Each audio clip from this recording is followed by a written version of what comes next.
What's going on, guys? JSGC here, and we are here for another Manchester City live stream. Today we're going to be doing the live stream of the Premier League game between Manchester City and Fulham. But first, before we do crack on with this live stream, make sure, like always, if you are enjoying the live stream, then please do leave a thumbs up on this video.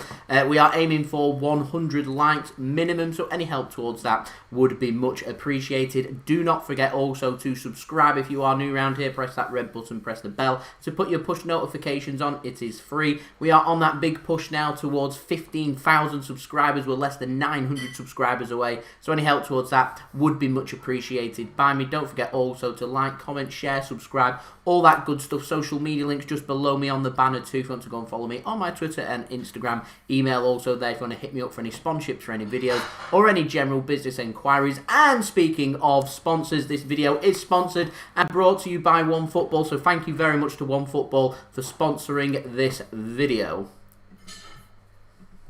This video is brought to you by OneFootball. If you want to download the OneFootball app, all you need to do is press the link at the top of my description, which will take you forward to where you can download this app. The OneFootball app is extremely useful if you are a huge football fan just like me. It provides you with the latest footballing news, transfer news, and the latest videos as well. It is one source of information of where I get my transfer news from. It also allows you to see the latest scores with what's happening in the footballing world. If you just click on a game, including any Manchester City game, it will not only bring up the latest team news, but it will also bring up the latest statistics and keep you up to date with everything happening in that game. If you want to download this app, all you need to do is press the link at the top of the description to stay up to date.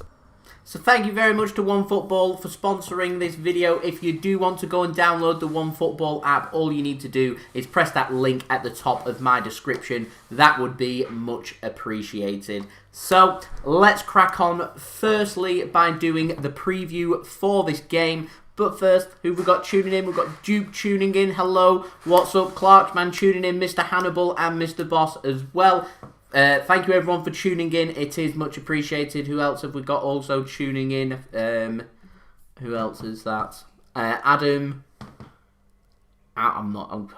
Quinn. I'm going to go for Quinn, why not? My eyesight's not brilliant, and Dong Official too, so much appreciated. Thank you everyone for tuning in. So let's crack on with the preview for this game, and if you are unaware, we will go through the teams, but yes, we do have John Stones starting once more for Manchester City. So let's start off first by speaking about Fulham, our oppositions. So they go with Areola in goal. They've gone for Aina, Anderson, former Manchester City man Tosin Adarabioyo starting too, Antonee Robinson, Zambo, Anguissa, Harrison Reed, Bobby Reed, Ruben Loftus-Cheek, Lookman and Cavallero starting for them. On the bench they've got Mitrovic, Kearney, Rodak, Tim Ream, Lamina, Bruyne and Kamara. Not too many surprises there for Fulham. I am excited to see Tosin Adarabioyo starting and seeing how he performs against his former club, Manchester City. City, of course, sold Adarabioyo this summer to Fulham for a measly £2 million, which I wasn't too happy about if you did watch my summer transfer window.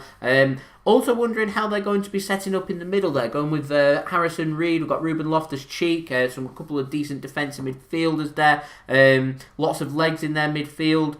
They've got Lookman starting as well, Cavallero too, so it's interesting. I was perhaps debating whether they might have gone with Mitrovic maybe for an additional body up top, possibly as a little bit of an outlet for them, but c'est la vie, as they say.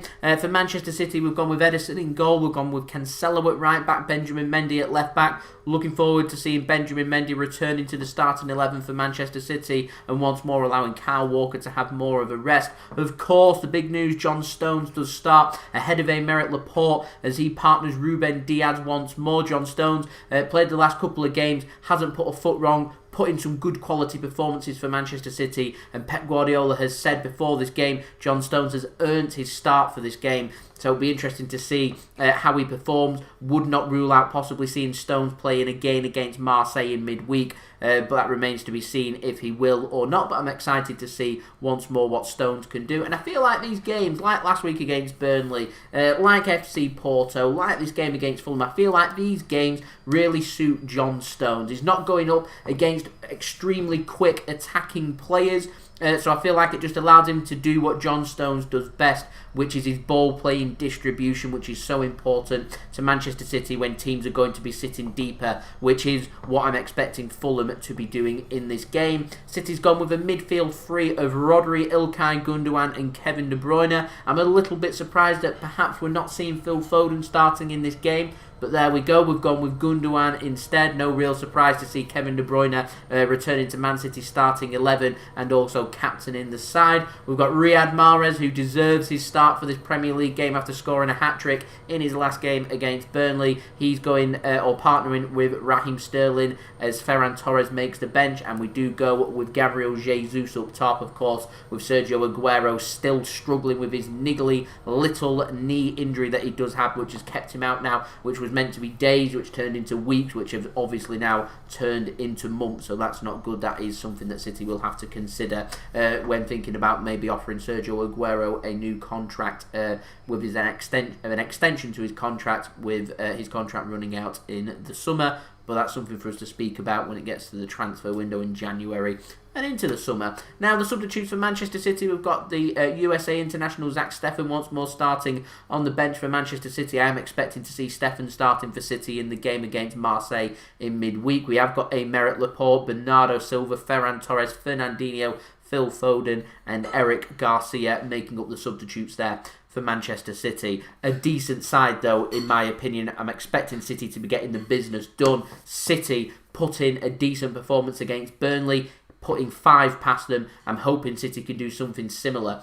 I'm looking for a win and 3 points first and foremost, but I am looking for Manchester City to really start to push on, getting them goals and getting their confidence up and getting that goal difference up as well. I'm looking for Manchester City here to be thinking about scoring 4 or 5 goals once more. And if City can get off to a good start, getting a goal in the first 10-15 minutes, then that will set Manchester City well on their way. I'm wondering how Fulham are going to approach this game. Is it going to be defensive? Are they going to look to play some nice attacking, passing football? They're going to take the game to City. Who knows? I'm looking forward to this game. Fulham, of course, just promoted from the Championship last season, so you don't really know what to expect, but it's a formality. I expect Manchester City to be turning up. I expect Man City to be putting Fulham under pressure from the off. I'm expecting Man City to find goals, and I'm expecting Manchester City to win. In my opinion, anything less than that simply isn't good enough for this game. I look at this game, I'm thinking Fulham at home, I'm thinking 3 points. It has to be. And the position that we're in, we're just starting to get a bit of momentum going. We've got a huge Manchester derby coming up next weekend in our next Premier League game. I'm thinking this is a game that we need to be winning, making sure we've got good form and good practice going into that game at Old Trafford next week. So there we go. That's the preview. Takes us nicely to 20 minutes now before kick-off for this game. So we'll do a nice bit of interaction for everybody and seeing what everybody's saying. So, Mr. Hannibal, to address your question, where is Laporte? Laporte makes the bench for Manchester City. Stones has earned his place. That's why he's starting for this game. And quite frankly, why do we need to risk Aymeric Laporte for what I'm expecting to be a formality for this game? Huge game coming up against Manchester United. Another good opportunity here for Aymeric Laporte just to sit the game out. And so I see that's what Pep's doing. And in my opinion, that is the correct call. Mr. Bosk asking, young, good strikers. Haaland's an expensive striker. He's young and quality. It's just a very expensive transfer to get done. And considering you're asking for next month, I highly doubt City will be making a move for Haaland in January. But very interesting that you mentioned Brexit there. With everything with Brexit expected to be tied up and sealed come January 1st. And we're just waiting for the formalities, which I'm fairly sure have recently been announced. with players coming into the UK or into England, into Manchester and to Man City from European countries that are part of the EU, I would have thought there would probably be a little settling in period where they would allow these players to come in, and then over a period of time it will start to be phased out. I think we're talking years. I'd be very surprised if they're saying that these players are going to need anything more than perhaps a work permit, but it remains to be seen what documentation will happen from there. We're heading into a little bit of the unknown. What I will say though, I do like to play Football Manager, and normally their approach is things are normally based on international appearances and how much money you are paying, and these players, what they're being categorised and saying if they're going to be key signings. So you saw with Douglas Luiz, City struggled to get Douglas Luiz on a work permit at City because he wasn't one of two things.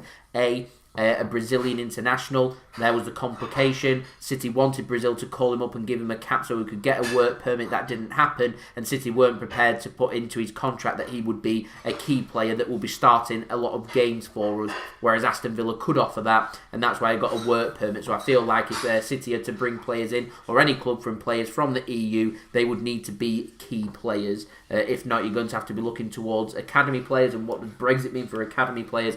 It gets complicated. I think that's something for another video, if I'm completely honest. So John's saying that he thinks that Laporte will start for the Champions League game, and then we'll see who's better or in better form, Stones or Laporte, for the game against United. I think you could be right there. I reckon we'll see Stones for that game against Marseille possibly as well. Remains to be seen, but who knows? Who knows? I'm terrible at names. Omalumu, hope I've said your name there and I've not butchered it. He's saying if Laporte's on the bench and Stones is performing well, then the same should apply for Raheem Sterling. Ferran Torres and Foden ahead of him currently. Ferran Torres is a decent player. He's a young, quality player. To me, it's controversial, but I think he's been a little bit hit and miss, in my opinion, for City. There's been certain games that have really suited Ferran Torres. There's been games where he's really struggled to get involved into the games, but that's to be expected of a player that's, 21 years old. And that is definitely to be expected. I do agree with your point, though. Raheem Sterling shouldn't be guaranteed to be starting in Manchester City games. And I'm looking at this game and I'm saying to Raheem Sterling, if Raheem Sterling isn't scoring and assisting and putting in a quality performance, then him starting in that match against Manchester United next weekend isn't a gimme. That's where I've been looking for, and that's my opinion anyway. SP11, hello, thank you for tuning in. Robert Robinson, a regular on here too, thank you very much for tuning in too. Good morning, Courtney, thank you for tuning in, where you're tuning in from. We've got Matthew tuning in all the way from Barbados. I'm very jealous that you're tuning in from Barbados. It's absolutely freezing here. We've got some Baltic weather. We had a little bit of sleet yesterday, freezing cold. Not too bad today. The sun's shining. I don't think you can ask for any more, if I'm completely honest, when it gets to December here in the north of England. Callum, thank you for tuning in as well.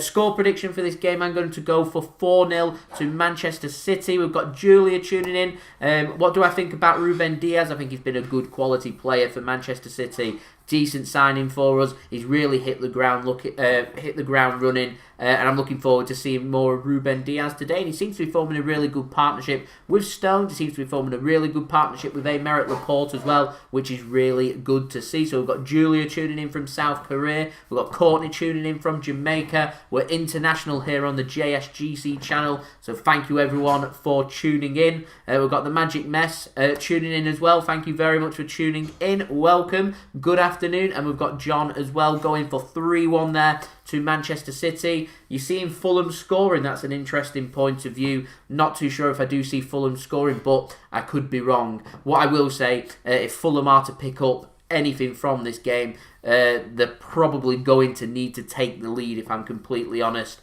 If they allow City to get on top, I think City will dictate this game, and from a City point of view, being a City fan, that is what I am hoping for. The Magic Mess going for 3-0 there, I presume, to Manchester City. So, we're now 15 minutes away from kickoff for this game in the Premier League between Manchester City and Fulham. We're already 15 minutes away from kickoff.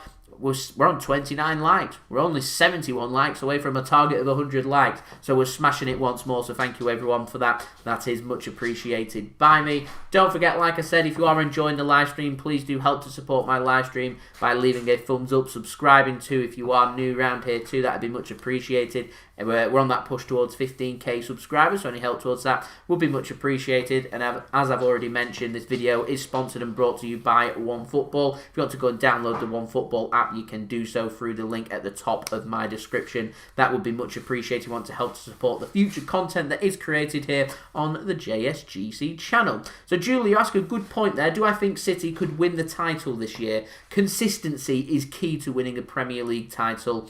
I will give you a better answer to that at the end of December. I think if City continue to be inconsistent with their season by the time it comes about at the end of December, my answer to that is going to be no. I think if City have a really good December, which is not normally something we have under Pep Guardiola, then I think that we can. And I think it's important now with this game that we've got against Fulham, with our next Premier League game against United, and then the Premier League game after that against West Brom at home. I'm looking at these games and I'm thinking, if we can pick up 9 points from there, all of a sudden that will put City right up there into the Champions League places. We've got that game in hand. We're right up on the tail of the chasing pack, which at the moment is currently we're looking at towards Tottenham Hotspur and also towards Liverpool as well. So yeah, December will give me a better answer, but anything's possible. I'm not going to sit here and say no, I don't think City can win the Premier League title, but I think it's still a little bit early to tell who may be challenging and who might win the Premier League title, but I am hoping that City will be one of them. Mr. Boss going for 4-0 to Manchester City. Courtney going for 5, I presume 5-0 there to Manchester City. SP11 Stones, the physical option there for Manchester City. He was dominating in the air against Burnley last week, so if Fulham are going to go for balls into the box, then that could well be a crucial bit, or a crucial bit of selection there from Pep Guardiola, and putting John Stones into the heart of Manchester City's back four. I still reckon that John Stones' best attribute, he's physical and tall and he's good in the air. I still think he's best with his feet, and he's best when he's full of confidence, which I'm hoping over the last few games, putting some good quality performances. City are getting clean sheets and City are playing some good stuff that, with John Stones may just have a future here at Manchester City. Julia going for 4-1 there to Manchester City. Good. Adam, pushing their JSGC 15k before Christmas. I think we'd need a big push for 15k to get there by Christmas. But we will continue to push for that 15k, and we'll get there when we get there. If we get there by Christmas, then I think that's phenomenal. I think that is absolutely amazing. If not, doesn't matter. Really doesn't matter. We'll just continue the push into the new year and into 2021. 2020 has been a terrible year, but it has also been a year full of opportunity. Seen my channel grow substantially. We've got sponsors and everything, so we're heading in the right direction. So the future's bright for the JSGC channel, and long may it continue. For me anyway, from a personal point of view, into 2021. Mr. Boss, do I know Fogden? No, I do not. Cam Chaz, what do I think of the possibility of Messi coming over to City and the potential return of Ronaldo to United? Messi's recently been getting linked with a move to Paris Saint-Germain. I would probably say that's probably more likely at this time than him joining Manchester City. I personally see Lionel Messi staying at Barcelona. I don't see anything else happening, if I'm completely honest. I see him staying at Barcelona, and I don't ever see him leaving. New presidential election, I can see the new president just giving Lionel Messi everything that he wants. If that means him staying on a high wage or him going out there and signing a player that Lionel Messi wants to work with, then I can see that happening. I mean, he's been getting linked with a move to PSG because of comments made by Neymar, and Neymar saying that he wants to play with Messi again. But if I'm honest, I would say it's just as likely Neymar leaves Paris Saint-Germain to go back to Barcelona if Barcelona can sort their finances out. That way he gets to work with Messi, which is exactly what he's looking for. So, who knows? It's going to be a saga. I'm looking forward to covering it in January nonetheless. It's going to be a long January, but I'm prepared for them daily transfer updates. So if you do like them daily videos from the summer, then I'm sure you'll be ecstatic about that. I've not really heard rumours of Ronaldo to United, though. That's a new one to me. I'm not sure if I see Ronaldo returning back to United. He seems to be a player that likes to go and exploit different leagues. Of course, he's had great success at Manchester United. He's had great success at Real Madrid, and he's doing well at Juventus as well. I'm not sure if I see him returning. I can maybe see PSG if they don't get Messi making a move for Ronaldo, but does Ronaldo want to leave Juventus? Is that something that's been seeked upon? I really do not know. Anyway, yeah, rumours indeed. I think it's important City start looking towards the future players like Haaland, these players that are 19 or 20 years old that you sign and you can get 10, 15 years out of these players rather than looking towards players that are literally right at the ends of their careers. Lionel Messi and Ronaldo, they've been dominating for well over a decade now. They are right at the end parts of their career. I mean, how many seasons has Lionel Messi and Ronaldo got in them to perform on a consistent basis at the very top level? What we're talking, a season or two? You're spending a lot of money for a season or two, and whilst it's great for promotions and it's great for merchandise sales and it's absolutely great for being able to promote your brand across the world, and I'm sure you'd make your money back that way, it isn't great for the footballing business and wanting to build a very successful team for a prolonged, long period of time. So, there we go. Buy Drinkwater for 50 million. I'm not too sure what you mean there, Julie. I'm hoping you're not on about Danny Drinkwater, because no, no. That's funny. That is funny. We've still got 8 minutes to go until kick-off. 8 minutes. 8 minutes still to go.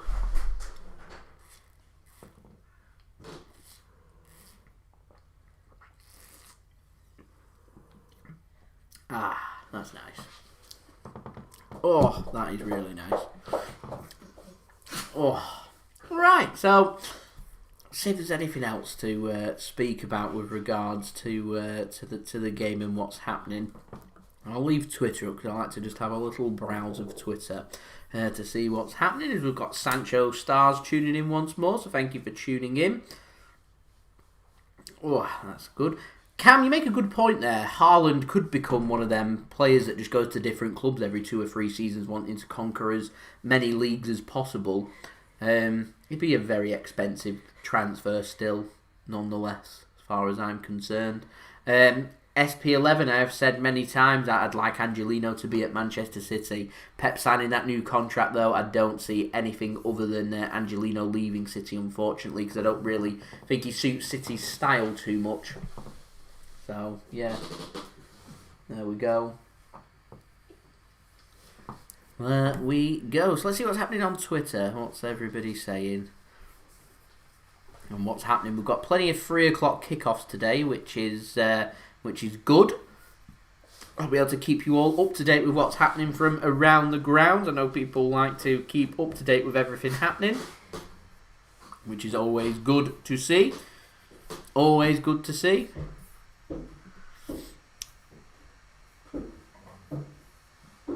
I think I'll be able to compare City and United better next week when we play each other. Will be a good starting point for a comparison. Both had quite similar starts to the season, both been quite inconsistent. I've always felt like City were a better side than United. I think we've got a better manager, I think we've got better players. I just don't think we're hitting the levels this season as what we've had in previous seasons, which is obviously something that needs fresh ideas and needs addressing. Whereas with United, I think that the problems for United are just about everywhere. That comes down to quality. I don't think they've got as much quality as what City have. I think that United's not the best run club either. I think Ed Woodward's a bit of a joke, if I'm completely honest. I mean, they've got Ole Gunnar Solskjaer in charge. I think there's better managers that they could have picked at the time for them to have led their club. And there's no real philosophy there at Manchester United. They're more just a team that's kind of on the decline is where they're at. And I think that's very frustrating for United. But I shouldn't say that really. People like to call it a transition, but I don't feel like United are on too much of a transition because they're not transitioning anything. They're just moving from one disaster to another. I think that is the real reason why you've seen City finish over Manchester United every single season since 2014 onwards, when we won the Premier League under Manuel Pellegrini. So there we go. Is Bruno Fernandes injured? I think Bruno Fernandes is probably United's best signing they've made in the last few seasons, if I'm honest. I think he's a good, solid player for them. A decent player in the middle. I mean, the problem United's got is they've got little bits of quality dotted here and there. They need quality around these quality players to get the best out of them. I think one problem United's had has come through Paul Pogba, and I think Paul Pogba, when he was at Juventus, was an absolute quality player who's really struggled to live up to the high expectations that's been expected of him whilst being at Manchester United. That's been a bit of a problem. I mean, a fully flourishing Paul Pogba and a Bruno Fernandes in the middle should be right up there as being one of the best, if not the best midfield in the Premier League yet. Doesn't really get spoken about too much. We've got a bit of a problem with David Silva leaving. I've always looked at City's midfield and felt like we had a midfield of Fernandinho and Kevin De Bruyne and David Silva. I look at that midfield, I think that is an absolute quality midfield. And then all of a sudden, a Fernandinho leaving City and David Silva already leaving City. You look at City and what we've got, and it's it's not as strong. So interesting. Like I said, both sides. It's important to see what they do and who they target for. To bring in, whether that be academy players, whether that be signing players and stuff, remains to be seen.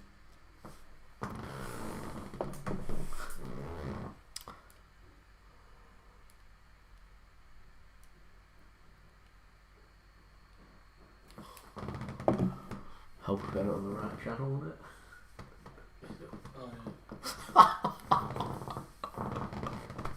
That was brilliant. Anyway, Adam going for 5-0 to City. I'm going to go for 4-0 to City. Feels quite strange because I've just been down at the Etihad just a couple of hours ago.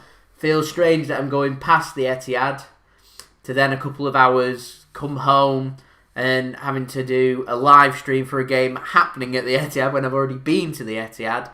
Of course, with no fans. And I think a 3 o'clock kickoff.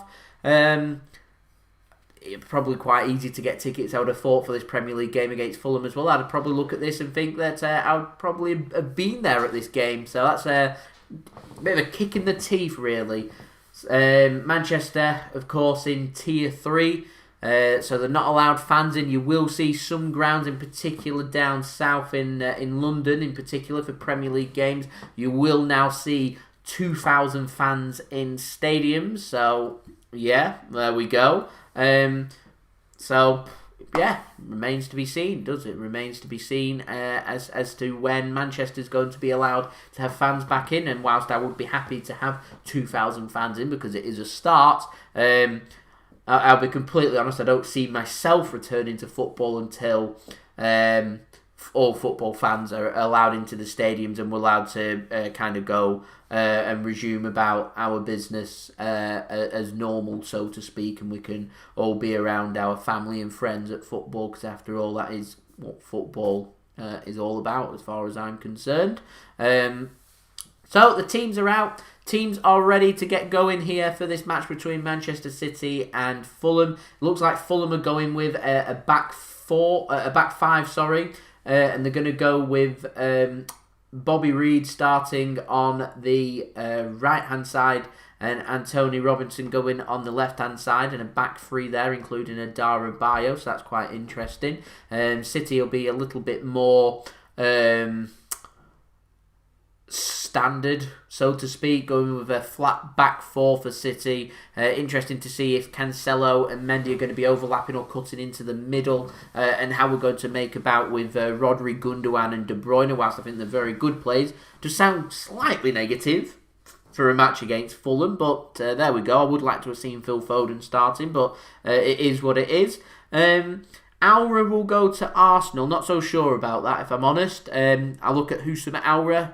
Is Houssem Aura wanting to go to Arsenal?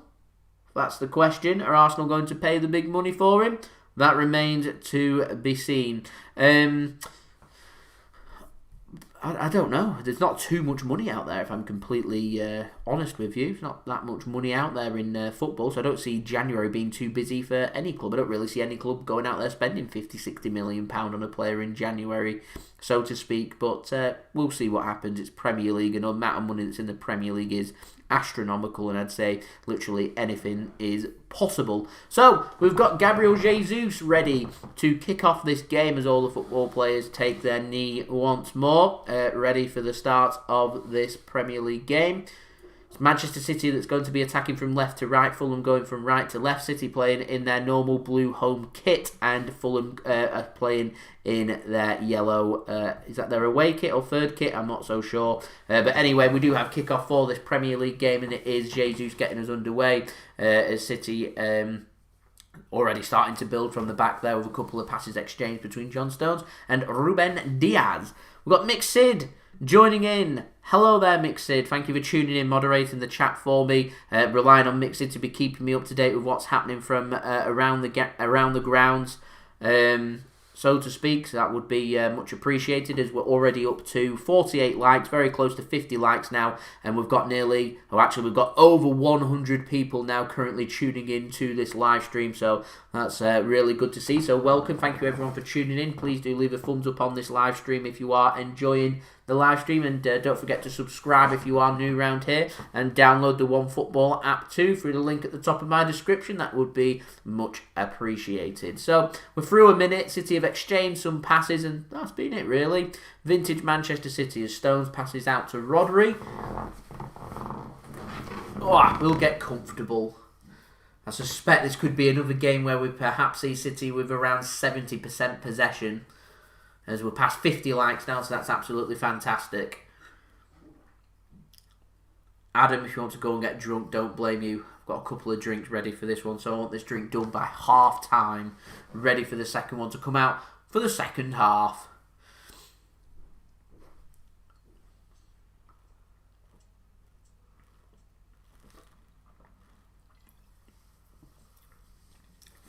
Great bit of skills that from Fulham to evade 3 City players.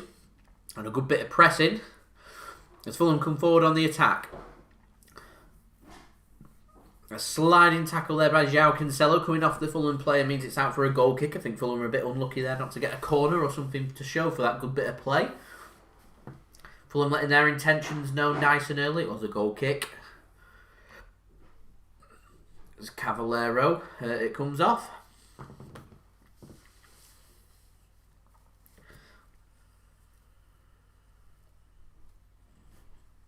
And we've got Mane the GOAT tuning in, I presume a Liverpool fan. It's nice to see fans from other clubs, United fans and Liverpool fans tuning in as well. That's absolutely fantastic. Welcome.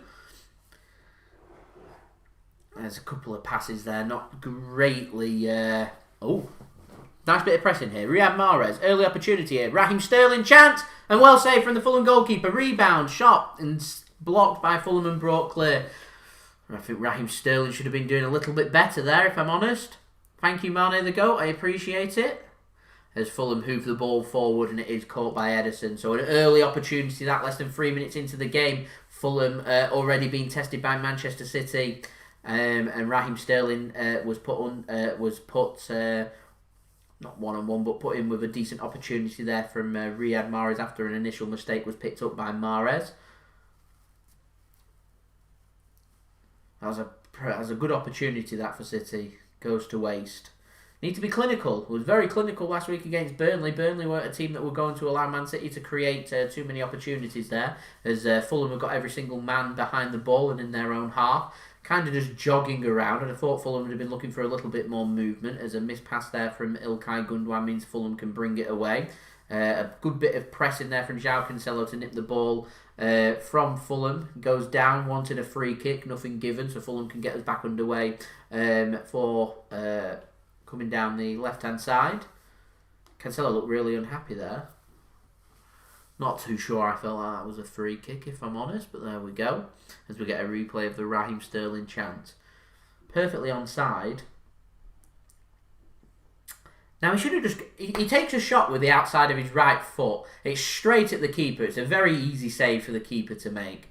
I think Raheem Sterling should have been smarter there and gone with his left foot and gone low, looking to try and go under the keeper's legs. But there we go, that's surely handball as De Bruyne comes away with the ball. Advantage played now. Raheem Sterling on his right foot. Another chance for Sterling. There it is, as simple as that. It's Manchester City that take the lead inside 5 minutes. It's Raheem Sterling, doesn't miss second time. It's Kevin De Bruyne with another assist, and it's as simple as that. I said I was looking for Manchester City to be taking an early lead, looking for a goal within the first 10-15 minutes. City can go one better than that. They can score within the first 5 minutes. Pass forward, perfectly onside. This goal should stand for Manchester City, and it is Manchester City 1, Fulham 0 here in the Premier League. Straightforward finish this time on Raheem Sterling's right-hand side, so he doesn't have to think about switching it across after the last chance was on his left-hand side.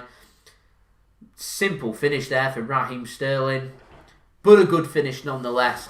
Just what we were looking for here. Perfect start for Manchester City. It is Manchester City 1, Fulham 0, as the goal does count for Manchester City. Always got to be a little bit hesitant with putting that scoreboard up. Don't want to do what I did against Fulham and celebrate and put the score to 1-0 to Manchester City to find out a minute later it got disallowed. Learn from mistakes, as they say. So it is Raheem Sterling that's put Manchester City in the lead here. An assist for Kevin De Bruyne.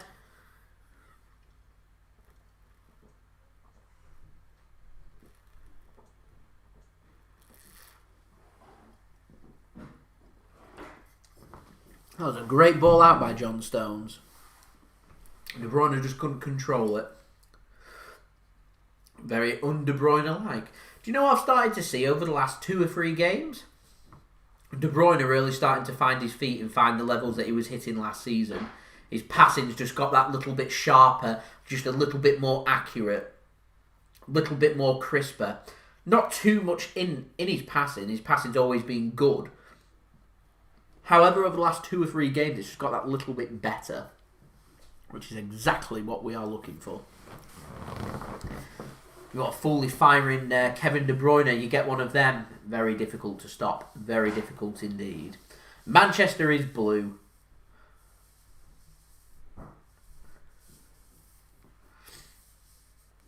It's a good run there. Number 29 for Fulham. I need to find out who he is because he's done a couple of good runs here. Fulham in a good position, gets a shot away, and it's good, well blocked there by Manchester City's newest signing in the summer, Ruben Dias. 29 for Fulham. Who's 29 for Fulham? He's made a couple of good runs. I want to say it's Lookman, but it's not. It's Zambo and Guisa making a couple of good runs there for Fulham.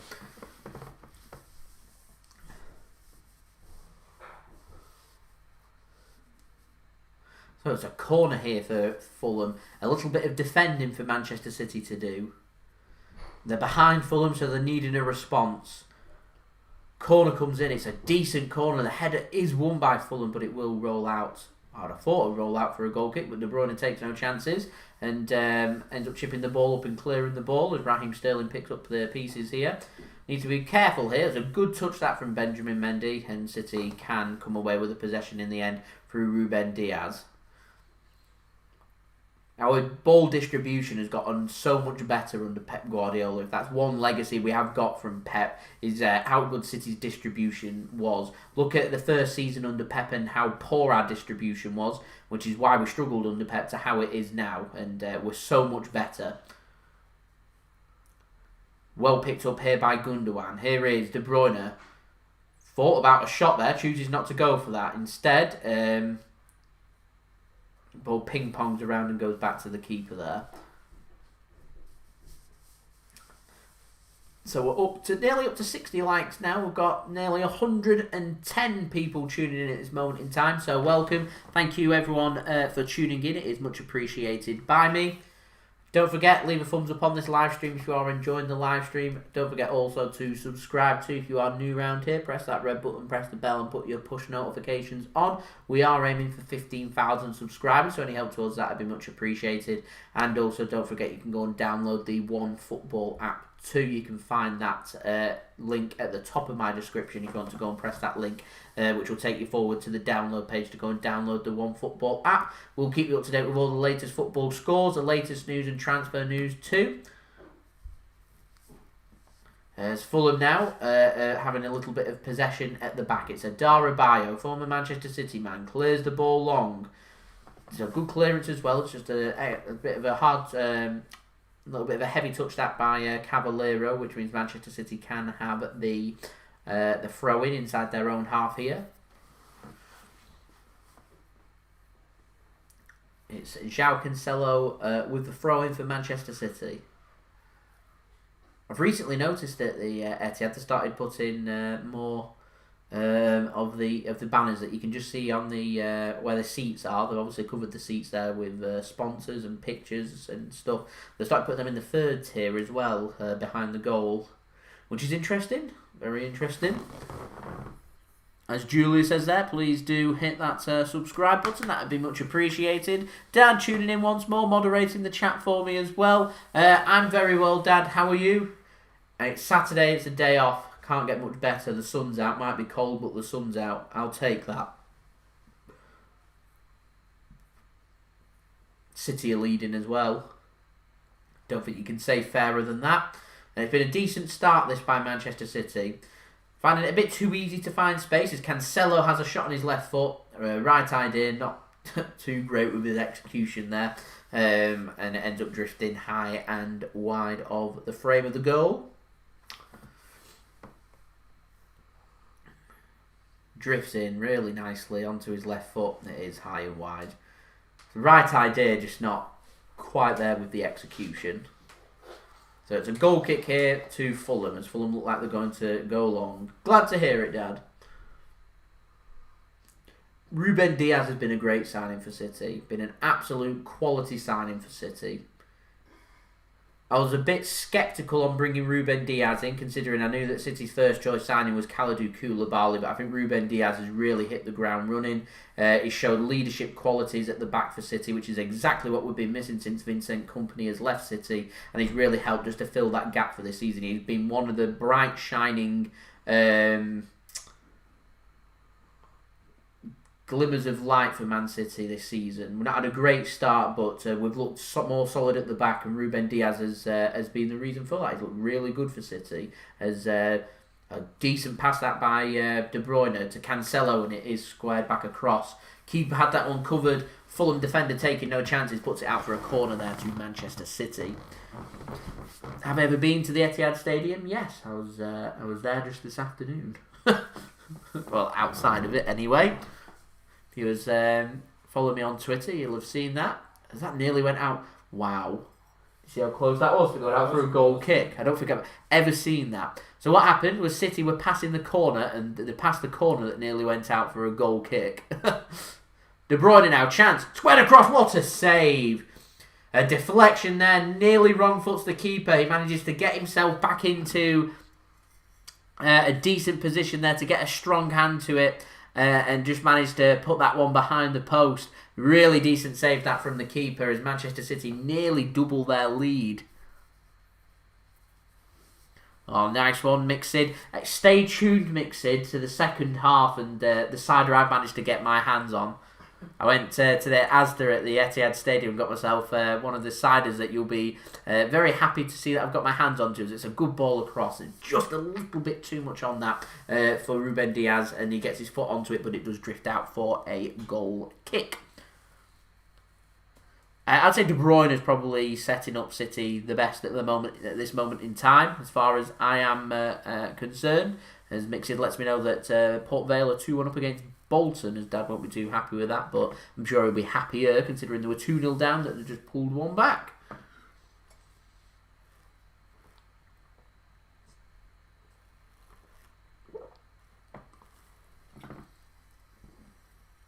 I'm looking forward to seeing what cider is in. That's exciting. I'm just hoping it's not the same one that I've got my hands on.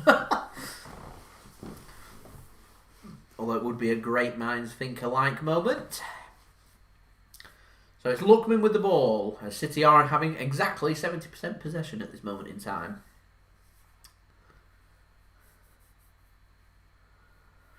Adam has Bulmers, always a good choice, Bulmers. I like the berry Bulmers. On our away days with Mixed Sid, when we go to Preston train station, berry Bulmers is always my go-to choice. although a tad expensive in there. Charge, I think, over £5 for a bottle. £5, which is astronomical, particularly up north. That is a proper London price, isn't it? Actually, it's proper London price. Is £6 for a pint. Anyway, predictions for the West Ham game. Who's West Ham got?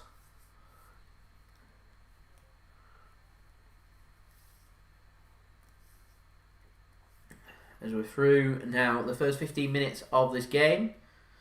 I like that little sponsor there from Etihad. Visit Etihad and get £50 off. I think we're a bit limited as to where we can go. Although, I've seen quite a few people going to Dubai. So I presume that if you can go to Dubai, that you can go to Abu Dhabi as well. So there we go. That's quite interesting.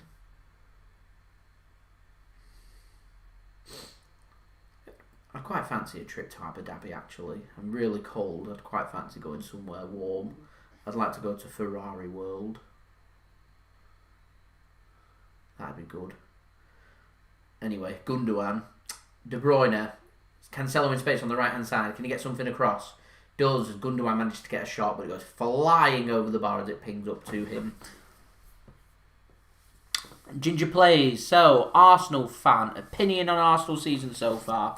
I'm looking forward to seeing City play, first and foremost, in the Carabao Cup quarter-final match at the Emirates Stadium.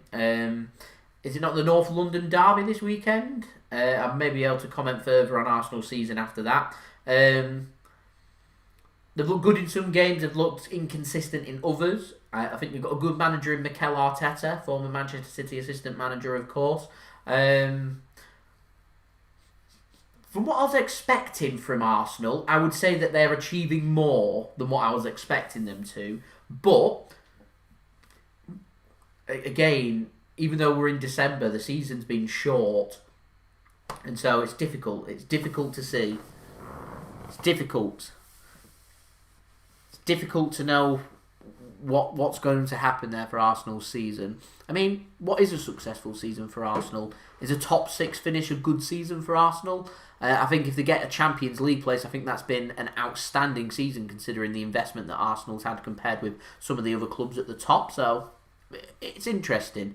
I do keep an eye on Arsenal, mainly because of Mikel Arteta, obviously being Pep's assistant, and City having many successes, which was obviously some responsibility down to Mikel Arteta. So I'm very fond of Arteta and I want him to do really well at Arsenal, apart from when he's playing against City. As Mick City informs me, he'll be very happy that Preston are 1-0 up at Deepdale against Wycombe Wanderers. Thank you very much, Dan. Already on 70 likes. It's been outstanding. I mean, at a certain point in this live stream, we've had nearly 120 people tuning in at any one time, which is absolutely fantastic. So thanks very much for that. Already up to 70 likes. There's a good chance that we could, if it carries on like this, that we could be on 100 likes before half-time, which we haven't done in a Premier League game this season. So any help towards that would be absolutely brilliant.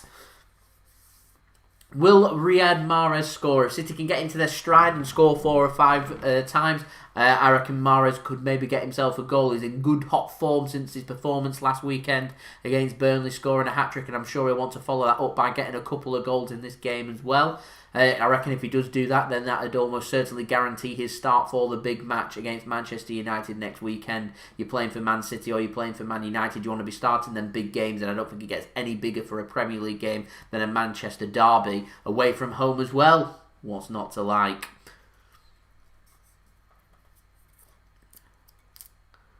So it's Cancelo now. He keeps operating centrally, then drifting out wide. It's very interesting watching Cancelo in a City game as he flicks a ball forward, trying to get to Jesus. Adarabioyo, I never said his name right. Adarabioyo manages to stop Jesus there and clear the ball out for a throw-in to Manchester City. As the ball's now played out to Cancelo. He whips a ball in. It's not a bad ball in either. The keeper does have to deal with it. Manages to get a fist and fist it away to the left-hand side for a throw into City, which Mendy takes quickly now. He exchanges passes with Raheem Sterling. It's Mendy. Passes it all the way back to Ruben Dias. City go now back into their own half through John Stones. They enter back into the Fulham half now through Ruben Dias. City working on the left-hand side. It's Benjamin Mendy. It's intercepted there by Fulham, but does go out once more for a throw-in to Manchester City.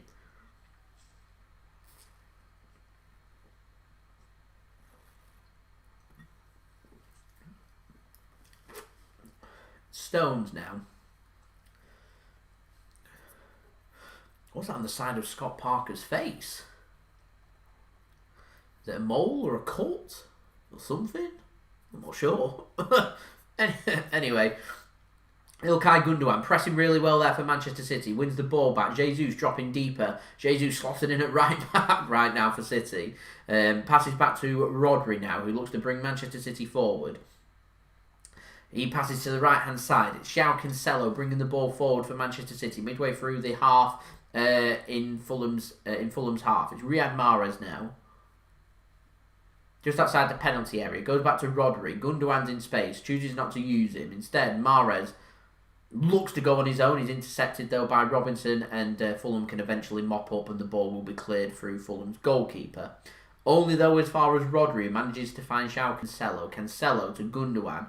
Good little exchange of passes this by City. Mahrez manages to drive in at Adarabioyo, and Adarabioyo sensibly just puts the ball out for a corner to Manchester City on City's right-hand side here. It's been a nice positive start this from Manchester City. We're through 21 minutes. It is Manchester City 1, Fulham 0. The only thing we're looking for really now is a second goal for City. A killer second goal. So a corner is going to come in. It's Riyad Mahrez to take on the right-hand side. Rodri's gone forward. Ball comes in. Doesn't beat the first man. It's a disappointing corner. Cancelo now passes all the way back to Ederson. Ederson just taking his time with the ball, which gives me a good opportunity to once more say that if you are new around here and enjoying the content, please do help to support my channel by subscribing, pressing that red button. It is free. Any help towards 15,000 subscribers would be much appreciated by me. That is the target. Please do leave a thumbs up also on the live stream if you are enjoying this live stream. We're now only 24 likes away from our target of 100 likes. Minimum, that by the way, so any help towards that would be much appreciated. And don't forget also, if you haven't already, please do go and download the OneFootball app via the link at the top of my description. Doing so will really help to support the future content that is created on this channel, and also can keep you up to date with all the latest football scores and all the latest news and transfer news also. There we go, plug, done. Manchester City now have a free kick midway through the Fulham half as De Bruyne goes down under a challenge.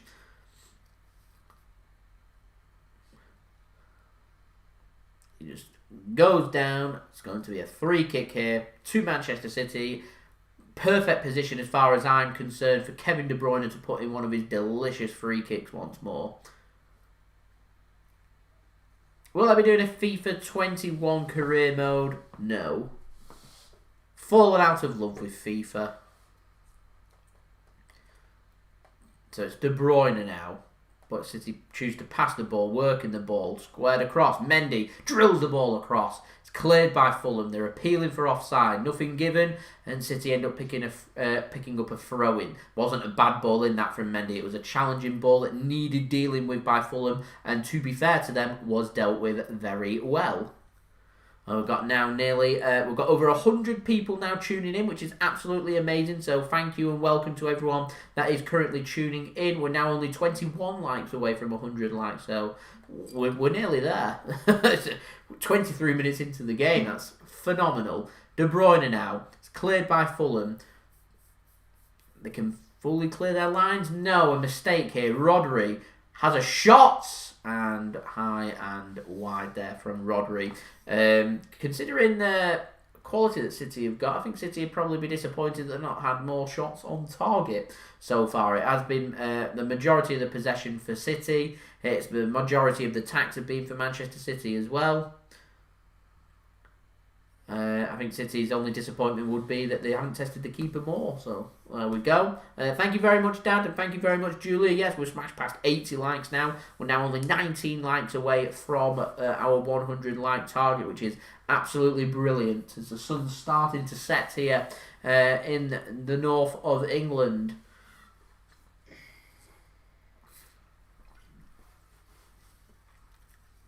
It's Rodri with the ball. Gabriel Jesus. Couple of passes exchanged between him and Cancelo. Cancelo picks up the ball. Great pass. Raheem Sterling, left foot, surely a shot. He twisting, turning, he goes down under a challenge. He wants a penalty, and a penalty is given by the referee, John Moss, there. I think it's Anderson that's brought down Raheem Sterling. Looked like a weak one. I'm not too sure this will be overturned on VAR, though, for it not to be a penalty. There's definitely contact there.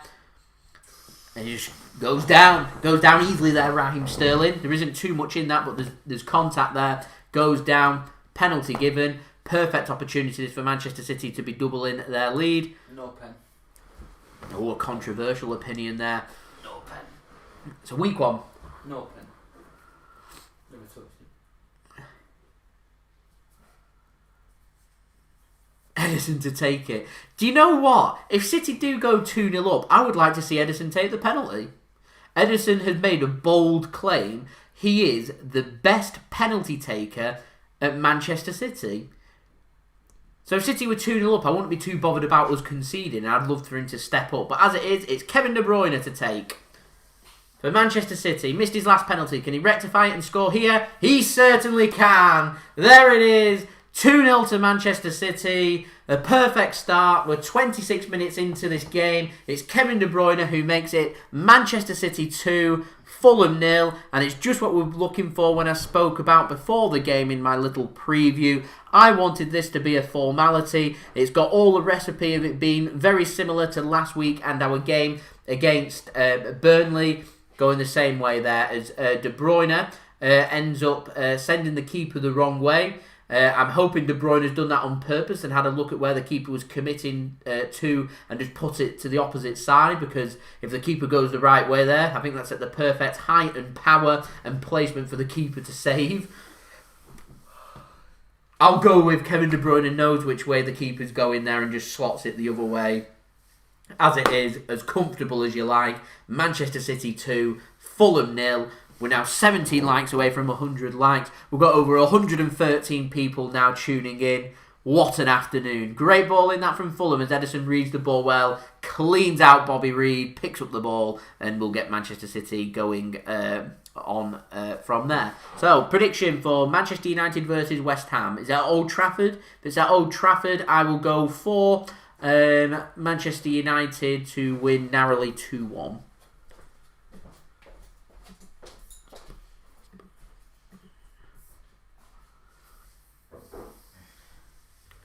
So we've got Smith Soccer News tuning in from Scotland, from Fife. So welcome, Smith. Thank you for tuning in once more. We've got people tuning in from Barbados, from Jamaica, from Fife. We've got people tuning in from the UK as well. We've got South Korea in the room too. Absolutely marvellous. Love knowing where everyone's tuning in from. Please do let me know where you're tuning in from. We've got Mum in the chat as well. Hello, Mum. Thank you for tuning in as well. It's like a little family gathering that we have, a little catch-up. Live on air. What we like to see. As Fulham now come away with the ball. John Stones, right place at the right time just to intercept for Manchester City. His confidence must be right up there. He must be absolutely buzzing with how he's been performing for City over the last few games. John Stones has been phenomenal for City. He's been brilliant. He's been the right place at the right time. He's looked solid. He's been good in the air. He's been good with the football. He's been making all of the right choices. Just what we've come to expect from a defender that we did spend £50 million on as Fulham exchange. A couple of 1-2 passes. Ends up running out for a goal kick to Manchester City. Smith Soccer News, thank you very much. Your support by me is much appreciated. So, thank you very much for your kind comments. It is very much appreciated by me, and your support is absolutely marvellous. It is good to see City stepping up their game. It's good to see City finding their rhythm, finding the goals, playing well, just what we want to see. Yes, Dad, everyone is here. We're just missing one more person for them to tune in. It's a proper family gathering. Julia, how old am I? Born 1995, so maths, can work it out. Ball comes forward. It's headed clear by Fulham and all the way back to the goalkeeper.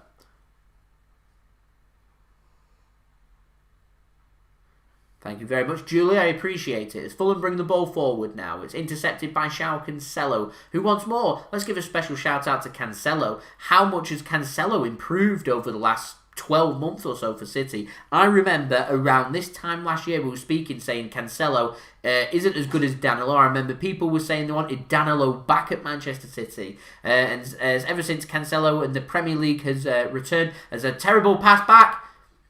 Is that going to go out for a corner? It is.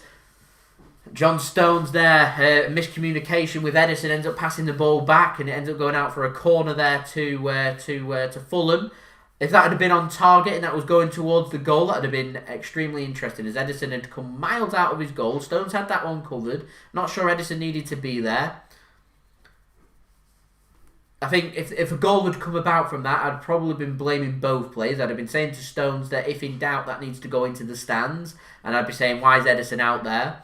But as it is, it's a corner, so I'm hoping City can defend this and nothing comes about. As Fulham have got some really tall players in there, including former City man Adarabioyo. The ball comes in. Fulham do win that header, but it does go flying over the crossbar for Manchester City to pick up a goal kick. So we're only 10 likes now away from 100 likes. So any help towards that would be much appreciated by me. We've got more than 100 people tuning in once more, so that's absolutely brilliant. Julia lived in London for 2 years. I hope you enjoyed your time in the UK.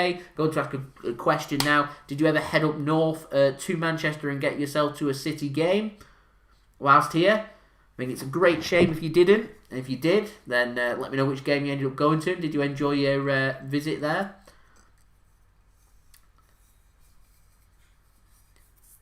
Fulham now coming forward. De Bruyne pressing for the mistake. Cancelo to Rodri, who's now out on the right wing. It's not really where you expect to find Rodri. As De Bruyne now passes out to Ilkay Gundogan, centre of goal, driving forward. There's an overlap of Mendy, not used. Chip forward, great. Raheem Sterling takes a shot, and what a save from the keeper. Riyad Mahrez now. Keeper's made a couple of really good saves. This could really have been 3 or 4 for Manchester City. Rodri decides not to make a drive forward. Cancelo thought might have been offside there. Flag doesn't go up and Fulham look to try and bring it away and they should be able to bring that away now.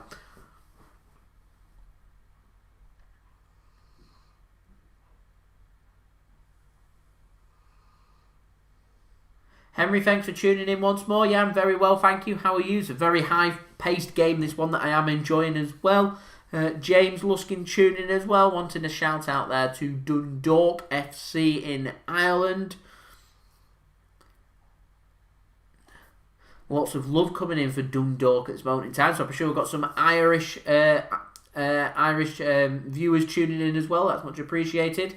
Jesus now plays it out to the right hand side. Cancelo picks up the ball, does well to keep hold of the ball there. It looked like Jesus had just sold Cancelo a little bit short. Jesus on the right hand side. Mahrez drifts into the centre. Does use Riyad Mahrez, flicks it between ends. Manchester City should pick up a corner there. And do.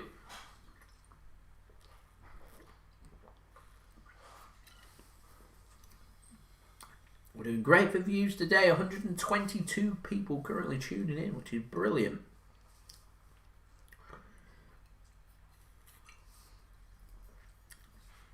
So it's Mahrez with the corner for City. 33 minutes in. It's City 2, Fulham 0. Corner comes in. Headed clear. De Bruyne takes a touch.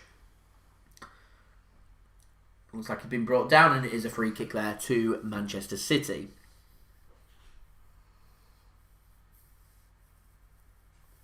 So, Julie, you did come up to Manchester. You ended up going to Old Trafford to watch United, but not City. You got to go to City Liverpool. Tickets so expensive. That's high category Liverpool City, or City Liverpool, should I say. The derby, Liverpool, Everton, Arsenal, Chelsea, Spurs, always the high in demand, expensive games. Don't get me started on prices for Premier League games. Let's not go there. Anyway, Gundogan drives forward for City. I think one thing that we've learned from all of this that's been happening with no fans, I think we've started to learn that Premier League football can sustain itself without fans. And so when you're asking fans to be paying £70+ for a ticket per game, no, it's just greed, absolute greed. absolutely no excuse for ripping off fans. I know there's an away cap, £30. In my opinion, there should be a whole stadium cap of £30. Particularly for the Premier League, it's just so expensive. I remember going to Italy and watching a Serie A game between AC Milan and Torino, going to the San Siro, one of the most prestigious stadiums in the world, and the ticket cost me €20, which we're looking at less than £20. That's just for a ticket. I know in Germany that they give out free travel to people travelling within certain districts. Particularly useful if you're living in the Rhine area of Germany and following a Bundesliga club like Dusseldorf or Cologne or Dortmund or someone like that. So we're not for another video. Don't go there. Let's not go there for prices. I understand why clubs do that because there's demand to do it, but I just don't agree with it. There we go. Benacer or Aura? I'd prefer Aura. Aura is one of the best midfielders in the world for me, so I'd like Houssem Aura at Manchester City. So Adam, you're living in Manchester from Ireland. Nice. Welcome to the stream. Very international here. I like knowing where people are from. I like being nosy. Very much a formality, this, for City at this moment in time. I reckon City might be looking to try and kill this game off by half time. Look for that third goal, get that third goal, and the game's done. I think City will coast the second half. I think you might see a substitution or two as well from City. Start resting some legs. I mean, we've got a match against Marseille, which means absolutely nothing because we've already sealed first place in the Champions League. So there's absolutely no excuse why we can't be seeing plenty of youngsters starting. And there's no reason why we can't get in some players' legs rested, ready for the United game. We've got lots of games coming up throughout December. We're playing every 3 or 4 days. I mean, at one point in December, at the end, Boxing Day, we play the 26th and we play the 28th. So, fresh legs is what's needed. There's a poor pass that from Raheem Sterling forward. Jesus can't hide his disappointment from the ball there. He has to give up the chase and Fulham can come away with that unscathed. Who do I think will win the league? Don't know. I think Liverpool, if I'm being honest. They seem to have that about them.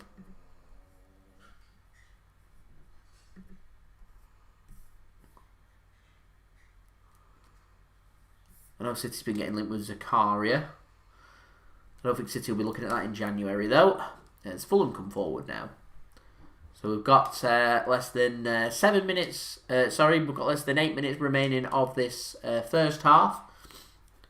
It's Ilkay Gundogan bringing Manchester City forward.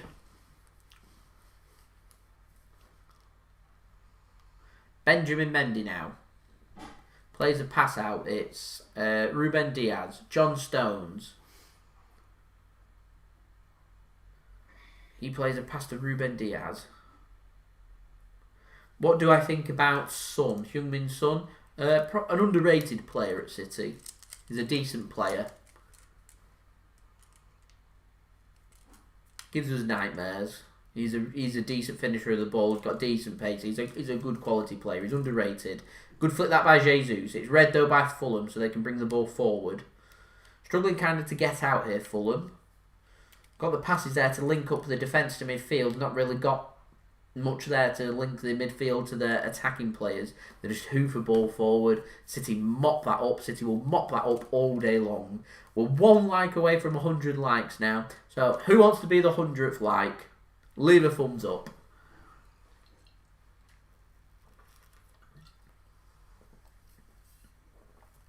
Rodri to Jesus. Mahrez. I'd take Son at City. There we go, 100 likes. Chin chin. Thank you very much for that. Much appreciated. I think we'll take it up in stages of 20. We'll aim for 120 likes now.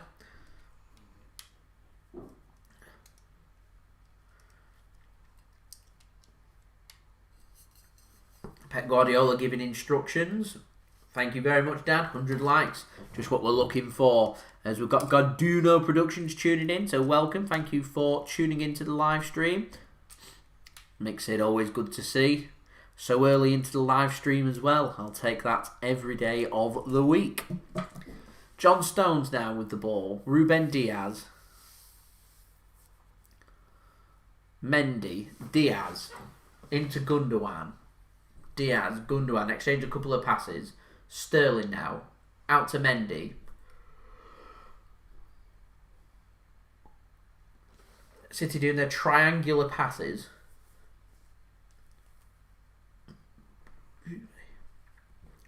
Gundogan now in the centre and a bit of space.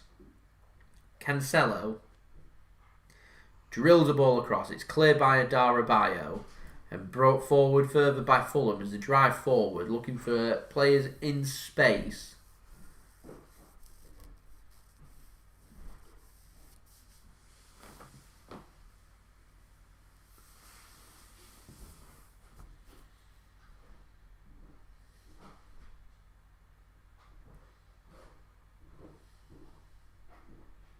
Well cut out that. Philip, I agree. I think they're doing very well, and I'm hoping that we're going to see a fair few. I'm talking 6 or 7 academy players starting for the match against Marseille. I see absolutely no reason why they shouldn't be. I think there's a couple of first team players out there that could do with having.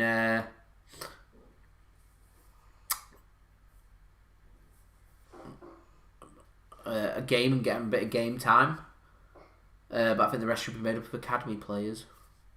So I see no reason why there can't be 6 or 7 starting against Marseille and a few more on the bench.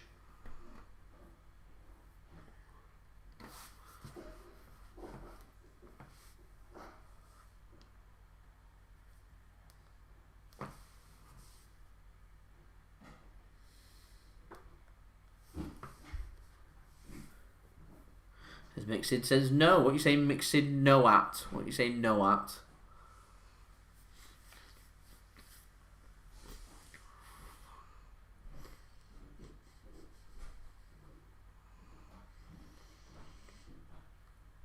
Fulham bringing the ball forward. Fulham haven't played bad in this game, to be fair.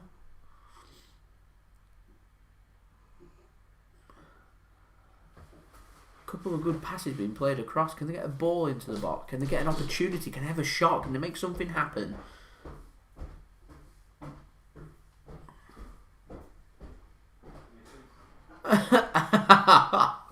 That's funny.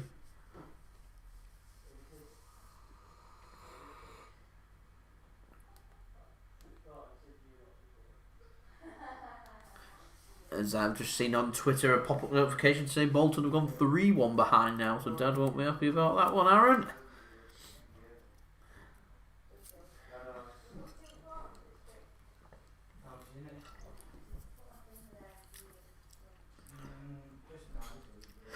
Am I going back to Man City Fan TV? I mean, I'd work with them again.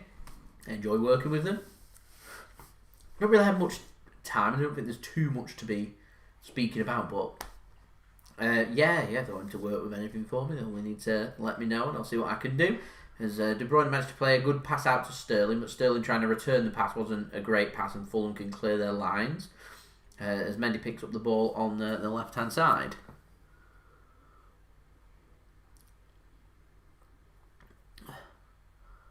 Mendy now. Rodri pings a ball in. It's going to go straight to the keeper and picked up. Would I sign anyone? What a question. Right, Tom, thank you for that question. That's a brilliant question. Would I sign anyone in January? Yes, I would. Where would I look towards? I'm concerned about the Aguero situation and his injuries. I would possibly look at a temporary striker to bring somebody in. Temporary, I mean on like a short-term deal. Either a loan or a short-term contract. someone that's not going to break the bank for City, someone that we can rely upon, that should Jesus get injured, that we're not in a predicament then. That's where I'd be looking towards. Not to show there's many quality players out there that City can bring in, but if I'd have a good look in the market and see if that could be done. If not, I would be quite tempted. It all depends on who City want to make a move for. I mean, we've been getting linked with Zakari and Tagliafico, 2 players we're getting linked with a move for. And both the players, to me, suggest that they're not too expensive of players for City to try and bring in. So, I'm not sure, if I'm honest. That's a well played through. Now, Sterling has a shot and it does go over the bar. Looked offside. Not sure the flag has gone up. I'd like to personally... I think if we want to sign a defensive... If we want to bring in Zakaria, I would like to see Zakaria brought in January, just to give him a few months just to settle in at City. As we now go into added time very soon, as City have a corner here. It's De Bruyne. Tries to put a ball in. It's blocked though by Fulham, so they look to try and spring a counter-attack. Mahrez should press the ball and doesn't. Wins it back for City. Wins it back well. Sterling now.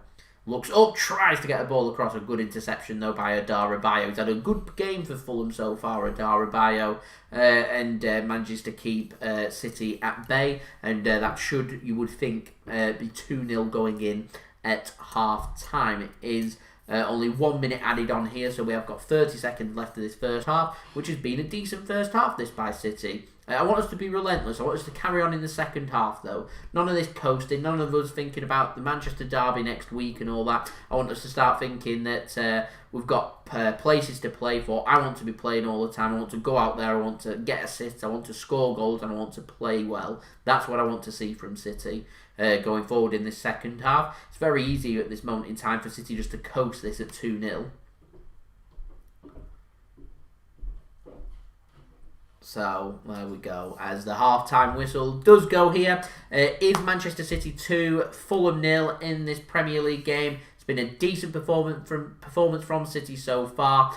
I'm happy with how City are playing. We're on course here for 3 points. We're on course for another clean sheet. We're playing well. We're scoring goals. There isn't really too much to be that concerned about. If I want to nitpick for for this first half performance, I do think that City could have been 3 or 4 ahead, if I'm completely honest.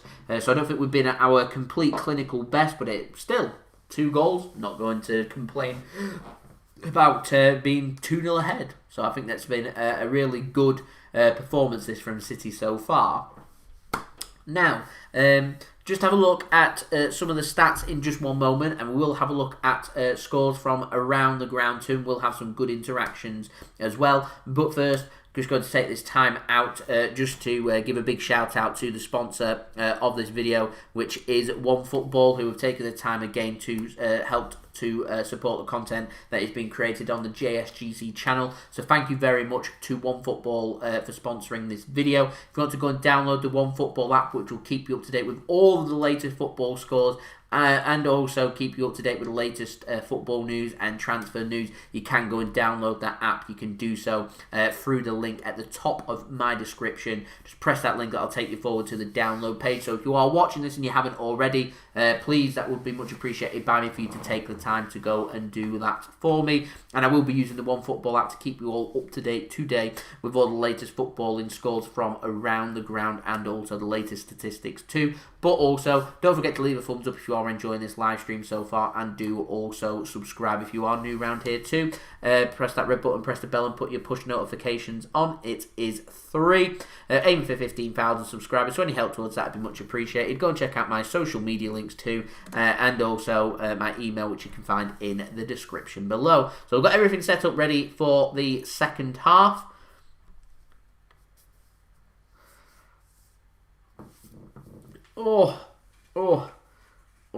Right. So, we've got some apologies going on as well. We're up to 111 likes. We're nearly at 120 likes, which is absolutely brilliant. So, firstly, we're going to go on the OneFootball app. If you haven't done so already, obviously you can just find that. I've got the OneFootball app. Will it focus on there? We can see just over here, OneFootball app. That's what we're going to be using. Going on to the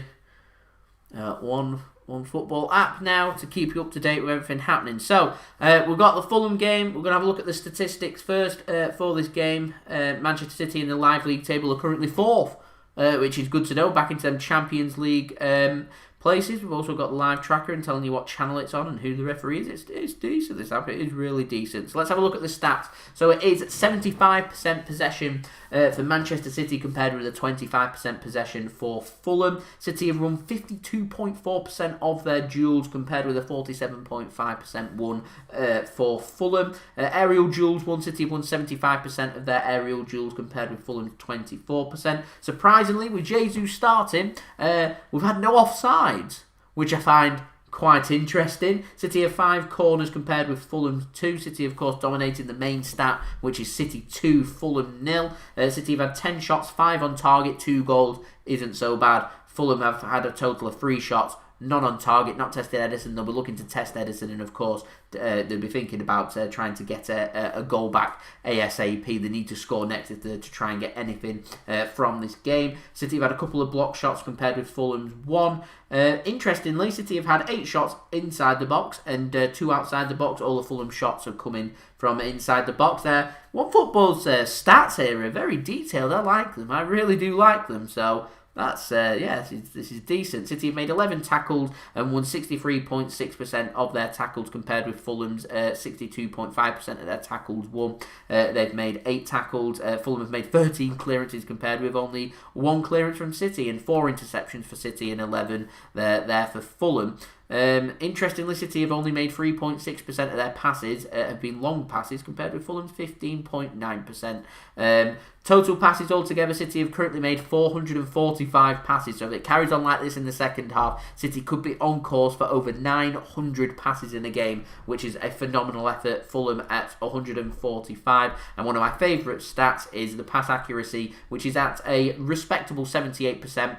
For Fulham, Manchester City is at 91.2%. So a really dominating performance from Manchester City. Like I said, I'm just looking for more goals, really, for Manchester City. Right, so what we're going to do now is we're going to go on to the matches and have a look at all of the latest scores from around the ground, from around England, and also the games of note that are in Europe. It's finished in the Premier League earlier. Burnley 1, Everton 1.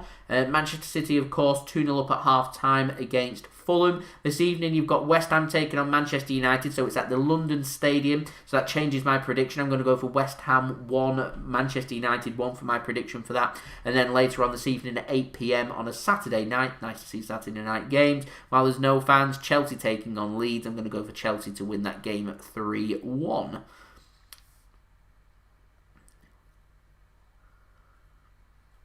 So let's have a look from around the grounds and what is happening from England first and foremost.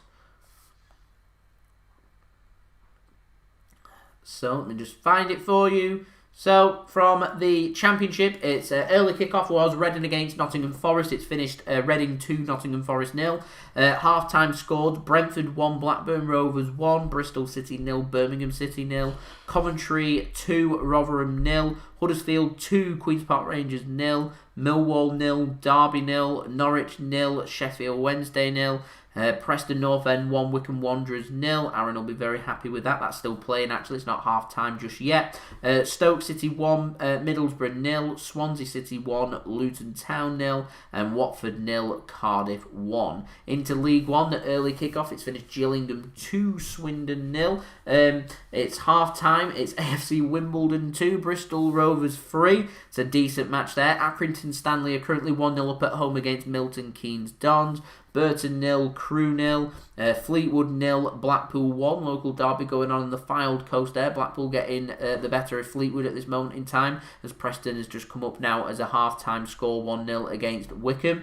Northampton 0, Doncaster 1, Oxford 1, Hull 0, Plymouth 1, Ipswich 0, Portsmouth 0, Peterborough 0, Rochdale 0, Lincoln 1, Shrewsbury 0, Charlton 0, and Sunderland 0, Wigan 1. Some big teams in League 1, isn't there? Charlton, Sunderland, Wigan former Premier League team, Portsmouth former FA Cup champions too, Ipswich, Hull City, some big teams there really, isn't there? So yeah, wow.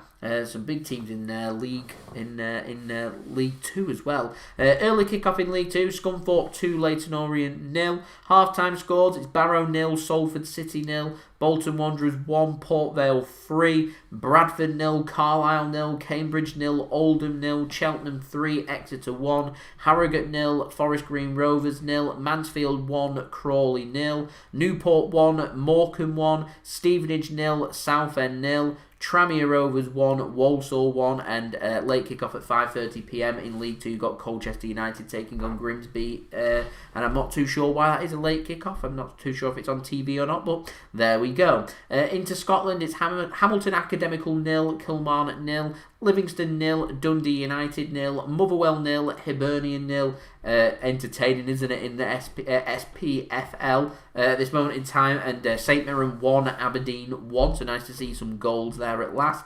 In the Scottish Championship, it's Alloa Athletic 0, Ayr United 1, Dundee 1, Arbroath 0, Morton 0, Heart of Midlothian 1, and Raith Rovers 1, Dunfermline Athletic 0. Into the Scottish League 1, it's Cove Rangers 1, Montrose 0, East Fife 1, Airdronians 0, Falkirk 2, Peterhead 0, and Partick Thistle 0, Dumbarton 0. Scottish League 2, Cowdenbeath 0, Queen's Park 1, Edinburgh City 4, Albion Rovers 1, Elgin 0, Annan Athletic 0, Stenhousemuir 2, Brecon City 0, and Stranraer 1, Stirling Albion 2.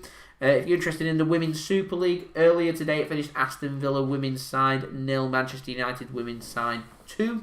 In fact, just speaking of the women's side, I'm hoping that when fans are allowed to return to football, I did say I want to go to the new Academy Stadium by City, and I am interested in going to not only an Academy game, but also a women's football game as well. I've never been, so I'd quite like to see what that's all about. Into La Liga, early kickoff, Levante 3, Getafe 0 has finished. It's currently Sevilla 0, Real Madrid 0. This evening you've got Atletico Madrid against Real Valladolid, and Cadiz taking on Barcelona. In Bundesliga, it's FC Köln 2, Wolfsburg 2, Arminia Bielefeld 2, Mainz 0-5-0, Eintracht Frankfurt 1, Borussia Dortmund 1, and Freiburg 2, Borussia Mönchengladbach 2. In the evening kickoff, a tasty game, Bayern Munich at home against RB Leipzig.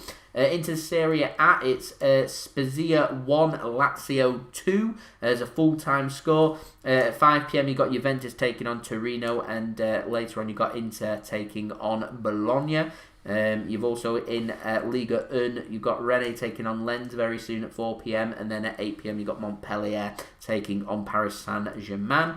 In the Eredivisie, it's Wolfswijk 0, Venlo 0, currently a latest score. You've also got Sittard taking on Willem 2, Ajax taking on FC Twente, and PEC Zwolle taking on Vitesse Arnhem. This evening, into the National League, half-time scores, Aldershot Town 2, Dagenham and Redbridge 0, Barnet 0, Wealdstone 0, Bromley 0, Stockport County 1, Eastleigh 0, Maidenhead 0, Hartlepool 1, Borehamwood 1, Notts County 0, Woking 0, Sutton United 2, Solihull Moors 0, Torquay United 2, Wrexham 1. There we go. And if you're interested, last one, Portuguese League, it's Moreirense 0, Gil Vicente 0, Victoria Guimarães 0, Portimonense 0. Tonight you've got Famalicão taking on Sporting Lisbon, and FC Porto, Man City's favourite side, taking on Tondela. Do you see the comments that FC Porto are making about Pep and Bernardo Silva? What was going on there? What was going on there? So there we go. You're through all of the latest scores for everybody. So I hope everyone enjoyed all the latest scores for that. And of course, we will have the second half underway very soon for this match between Manchester City and Fulham. But first, like I've mentioned before, this video is brought to you by OneFootball. So if you want to go and download the OneFootball app, please do so via the link at the top of my description. I will roll the promo on why you should download the OneFootball app now. This video is brought to you by OneFootball. If you want to download the OneFootball app, all you need to do is press the link at the top of my description, which will take you forward to where you can download this app. The OneFootball app is extremely useful if you are a huge football fan just like me. It provides you with the latest footballing news, transfer news, and the latest videos as well. It is one source of information of where I get my transfer news from. It also allows you to see the latest scores with what's happening in the footballing world. If you just click on a game, including any Manchester City game, it will not only bring up the latest team news, but it will also bring up the latest statistics and keep you up to date with everything happening in that game. If you want to download this app, all you need to do is press the link at the top of the description to stay up to date. So thanks very much to OneFootball for sponsoring this video. If you want to go and download the OneFootball app, please do so via the link at the top of my description. Please also subscribe if you're new around here. Press that red button, press the bell and put your push notifications on. Aiming for 15,000 subscribers. And also leave a thumbs up on this live stream if you are enjoying this live stream. We've smashed past my next target of 120 likes. So what we're going to do is we're going to aim for 150 likes now for this second half. That would be absolutely amazing. So thank you everyone for that. Absolute legends. So we're just going to make our way through this record league. I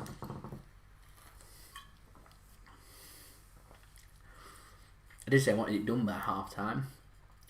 To be fair, it's still half time. It gives me enough time to finish it. Done. Strawberry and lime as well. Nice. Fully recommend Record League. Not as nice as Copperberg, but still very nice. One of my favourite.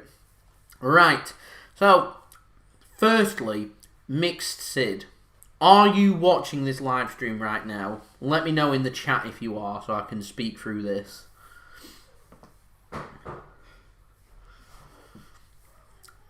As we're now ready for the second half very, very soon now. Should be starting at any moment, waiting for the players to come out ready for this second half. Right, Mixed, you left a comment, so you clearly are. Right. How nice is this? How nice. Look. Look what I picked up today. I mean, the light's not shining on it, but look at this. Some Sheffield memories right there. From draft as well. What a nice bottle as well. That's what I've managed to pick up today. Super duper. Right, so we have got the players out for the second half. Fulham have come out still in their yellow and Manchester City now out in their blue. City going to be attacking from right to left for this second half. What we will do is we will get the timer ready because I know everybody likes the timer. Got a little sanitising zone there next to Pep Guardiola. As it's going to be Fulham getting us underway for this second half. So if you haven't or didn't know already and you're just tuning in now as the second half does get us underway through Bobby Reid. It is goals through Raheem Sterling on 5 minutes for Manchester City and Kevin De Bruyne a penalty after Raheem Sterling went down. It means that Manchester City are 2-0 up in this game in the Premier League, and I'm looking for City to try and get that third goal just to completely seal it out. So there we go. No, Aaron, I meant this. There we go. Let's have a taste.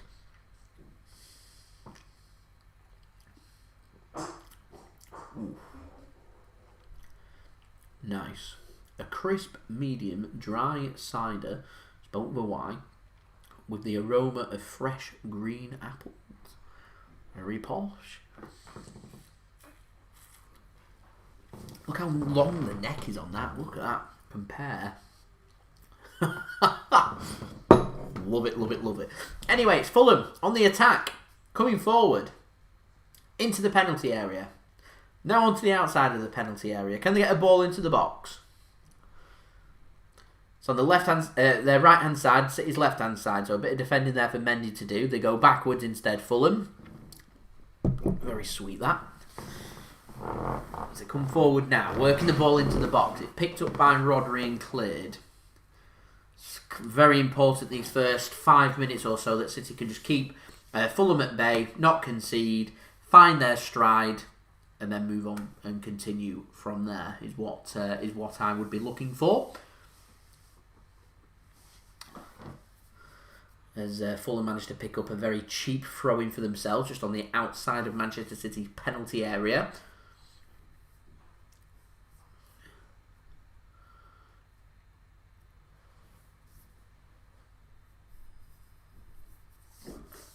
And they still picked up the ball here. Eventually it's picked up by Ilkay Gundogan. Kevin De Bruyne looks to try and bring the ball away, and City managed to get themselves a bit of respite through a free kick. Not too sure why my free kick in the word kick there went high pitched, but it did. Pep looks a bit cold there.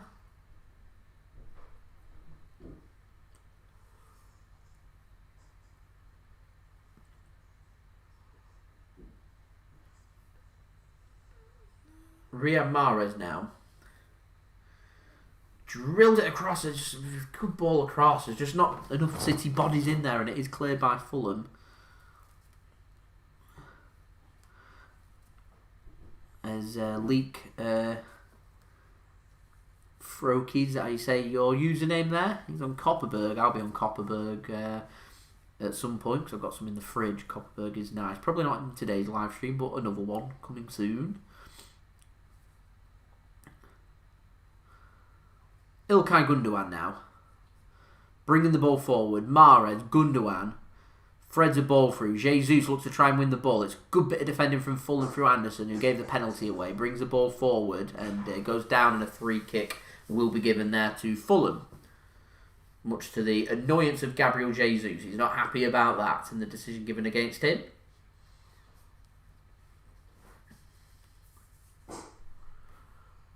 Probably was a free kick, if I'm honest. Adarabioyo now manages to find his pass. A risky pass, but it does the job. Bringing the ball forward now.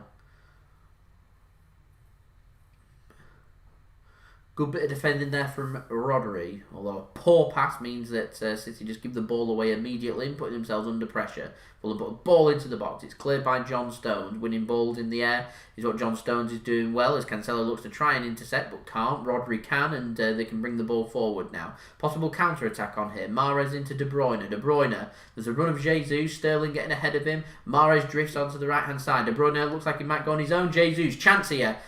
Square it back across. De Bruyne. Crossbar. There's no second second bite of the cherry, sorry, and it goes flying over the bar. There was a big opportunity there. Always looked like De Bruyne was lifting that. I felt like De Bruyne probably should have been putting his shot on target, really, from that range that he was in. And we're talking, 10 yards out? Should really be finding the target there rather than hitting the crossbar. Looking for the roof of the net possibly there. Just puts too much on that. Way too much on that. And just smacks the crossbar and goes flying clear. That was a big opportunity for City, but as it is, it remains City 2, Fulham 0. Good work that from De Bruyne and from Gabriel Jesus there. Big opportunity that for City to have found that third goal, which would have killed the game, but there we go. Benjamin Mendy now. Ilkay Gundogan bringing the ball forward. Jesus wants it. Jesus gets it. Rodri. Stones now. Works the ball out to the right-hand side. It's Cancelo into Rodri. Gundogan. Ruben Dias. Ilkay Gundogan. City exchanging passes now. Much slicker from City. Benjamin Mendy on the left-hand side. Inside the Fulham half. De Bruyne. Can he work a ball into the penalty area? He does. Although it finds Robinson's head. Mahrez sneaking just behind him, picks up the loose ball. He passes it out to Cancelo. Back to Mahrez. Mahrez, lovely pass to Cancelo. Drills it across. Adarabioyo is there at the right place at the right time to intercept. Mahrez manages to sneak the ball and take it away from Robinson and keep hold of the ball. De Bruyne threads it through. Cancelo, is he going to shoot? looks to try and take an extra touch there, and the interception from Adarabioyo means City pick up a corner. I felt like Cancelo should have had a shot there. We've got through the first 5 minutes of the half, and Fulham looking to find that little bit of energy, and I feel like City now have just got normal service resumed, so to speak. It's going to be a corner coming in, so it's Gundogan and Mahrez exchanging passes. Cancelo puts a good ball into the box. It's dealt with by Fulham. They can fully clear their lines now. It's going to be picked up by Mendy, who volleys the ball clear. Raheem Sterling takes a great touch into Jesus. Great pass from Jesus in the air. Into Sterling, driving into the box. Can Sterling find any space? No, it's a good bit of defending there. From Anderson means that a goal kick is going to be given there to Fulham. Considering he brought down Raheem Sterling for a penalty, he wasn't scared to go in and make another challenge there and just shield Raheem Sterling out from picking up the ball. Good bit of defending, that, to be fair. But standard bit of defending, but still job done there. As Areola is going to be taking the goal kick for Fulham.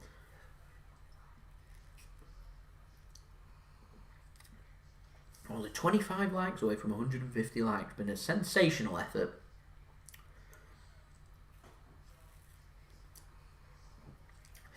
Got over 85 people now tuning in.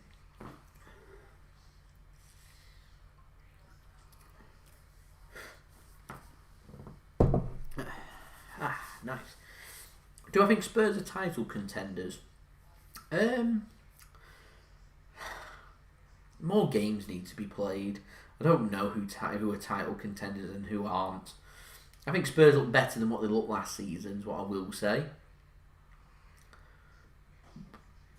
Who's me? So John Stones leading the charge for City. We're through just over 53 minutes here into the second half. It is Manchester City 2, Fulham 0.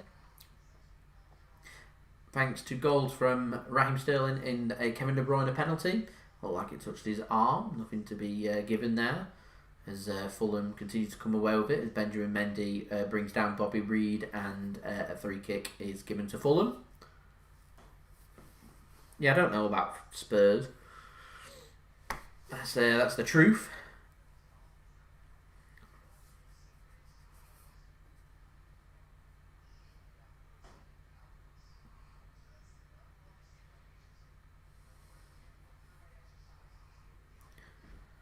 So a free kick here, just on the outside of the Fulham penalty area, which goalkeeper Areola is going to take and going to bring the ball clear.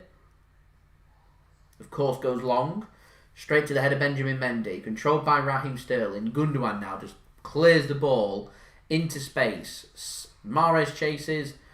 Fulham win that chase and can bring it clear through Robinson now on the left-hand side. Runs into Joao Cancelo, but they pick up the loose ball nonetheless.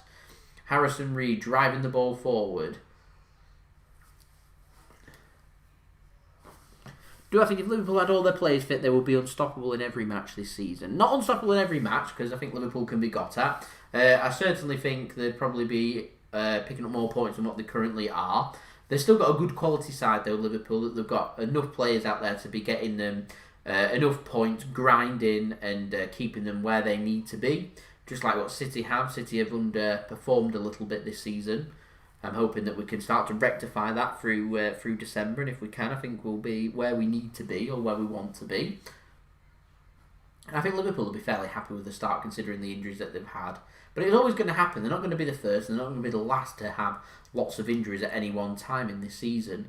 There's been very little pre-season for any clubs. There's just so many muscle injuries out there. Players are playing a lot of games. There's not been enough rest. The Premier League, UEFA and FIFA have just been very keen to continue things at a rapid pace, at a continued pace, to keep things, or the status quo going, so to speak. So we've had international matches going on here, there and everywhere, which is, I'm not sure is something that I do agree with, but there we go.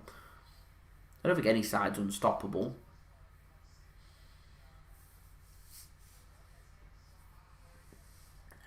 As Fulham have a free kick. They send the ball long. They do win the original header, and they look to try and flick that on for a corner, and a corner is given, much to the disappointment of Manchester City players.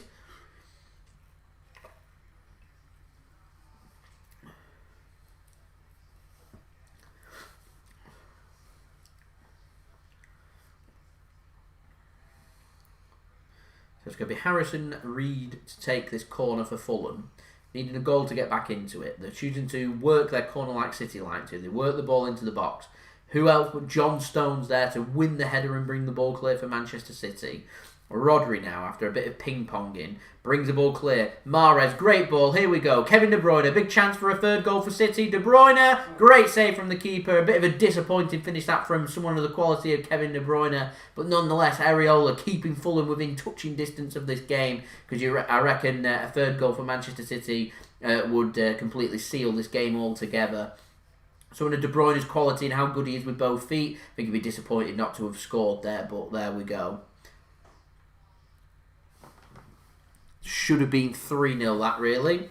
Like I said, City have been clinical at times and not clinical at others, and that's what I mean by that. Gundogan chips the ball in, back post, headed back across, headed clear by Fulham. Decent ball into the box that. As the offside flag goes up though, as Ruben Dias is deemed to be offside. That's disappointing.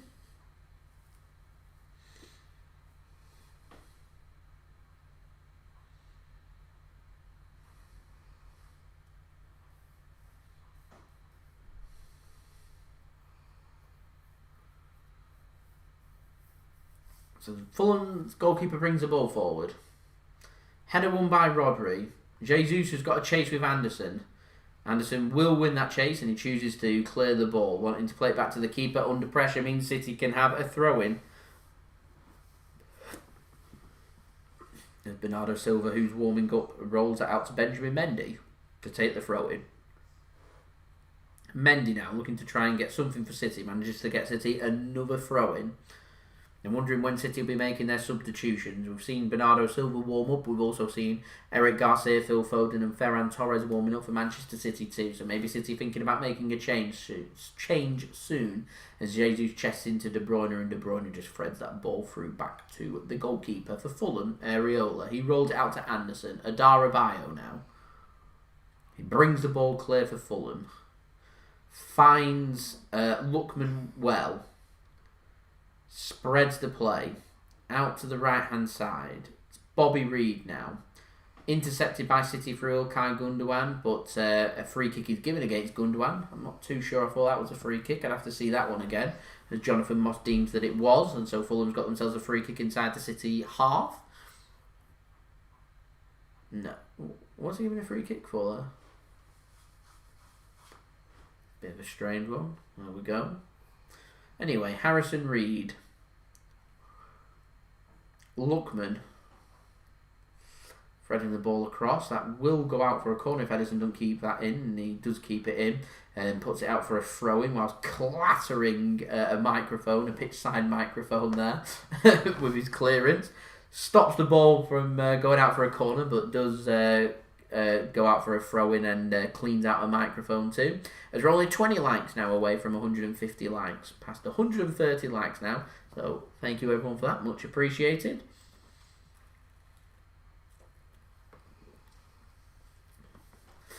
Stones. Cancelo sells a dummy really well to bring City clear on the right-hand side. Having a good game, Stones and Cancelo. Ruben Dias as well, not put a foot wrong.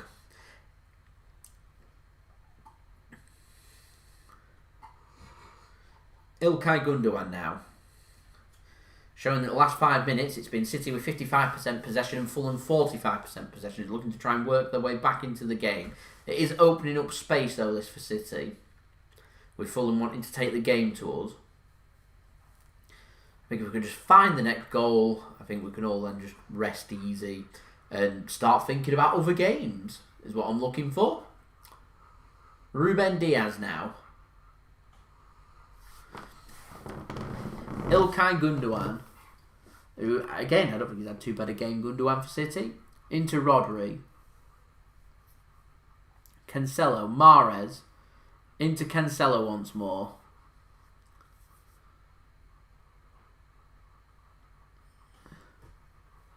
Stones, a decent pass out to De Bruyne. Now Ruben Dias. Benjamin Mendy. Well, that's a decent ball across. Just couldn't be controlled by Jesus as Adarabioyo scuffs a clearance, which the keeper can pick up. Ilkay Gundogan nearly picks up the loose ball, but Fulham instead drive and bring the ball forward. Should be intercepted and is intercepted through Gundogan. Now Raheem Sterling. Put under pressure by a Fulham player. Lookman, I think it was. That was a free kick, but referee's playing advantage here. Cancelo, that's a poor pass. As De Bruyne holds his run as he was in an offside position. Bit poor pass that from Cancelo.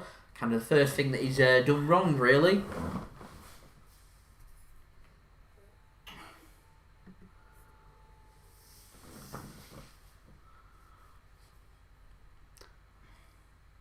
Lookman goes long. Well, Lookman, it was ball towards Lookman going long.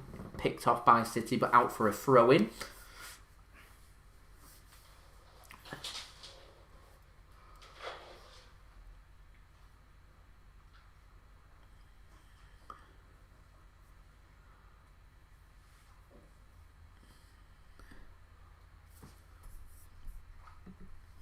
Got Aymeric Laporte warming up for City. He looks very cold as Riyad Mahrez wins the ball back for City. Kevin De Bruyne now. No one really forward for him, so he may as well drive on his own. He does drive on his own, goes down under a challenge, holds his leg. Kind of cartwheeled over the player there, but well won back from Fulham nonetheless. No real support there for De Bruyne.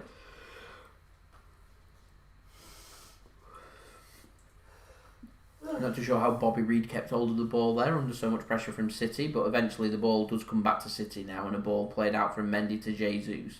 Jesus to Mahrez. Mahrez should have really been looking for space rather than backtracking on his run, but there we go. It slows the play down for City and does allow City just to push everybody forward and Fulham to get everybody back.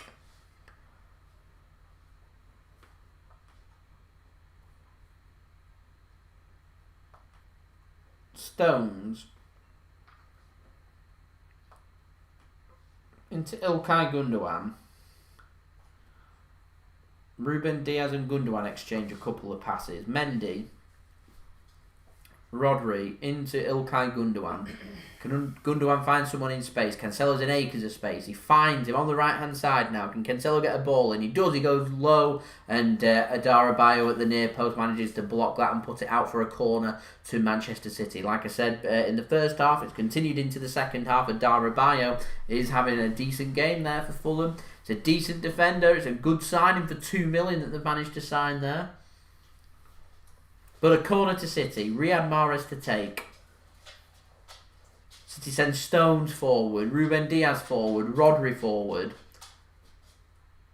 Mahrez into De Bruyne. A well-worked corner, but De Bruyne ends up getting too much under the ball, and the ball ultimately then goes flying over the bar and out for a goal kick to Fulham. The right idea, wrong execution. De Bruyne gets way too much on that. It just goes flying out for a goal kick. We're in a bit of a curious bit of the game now. 65 minutes in. We're kind of halfway through this, near enough through this first half. Second half, sorry. And so they're 2-0 down. Do they stick or twist? Do they stay in this a little bit longer? Do they carry on pushing? Risk going 3-0 behind Fulham to try and get a goal back into it? Surely that's what they're looking towards. As they drive forward now, and the offside flag does go up eventually against Fulham once the chance has come to nothing. And City will get a free kick as City applaud. Not too sure if they were sarcastic applauses there from the City defenders, as the flag was extremely late there. I tell you what, I'm not too sure he was offside. Oh, that's close, that was. Bloody hell. Comes to nothing. As Looked Adarabioyo. probably offside a bit, anyway. Probably, yeah. There'd have been Then I found that shit blowing in wind. The shirt offside, yeah. There's been something. As Adarabioyo, unfortunately, has gone down for Fulham, holding. Is it his shin? Seems to be holding. Feeling a bit of discomfort, which it's a big shame if he has to go off. It looks like he is going to have to go off as Lamina is ready to come on.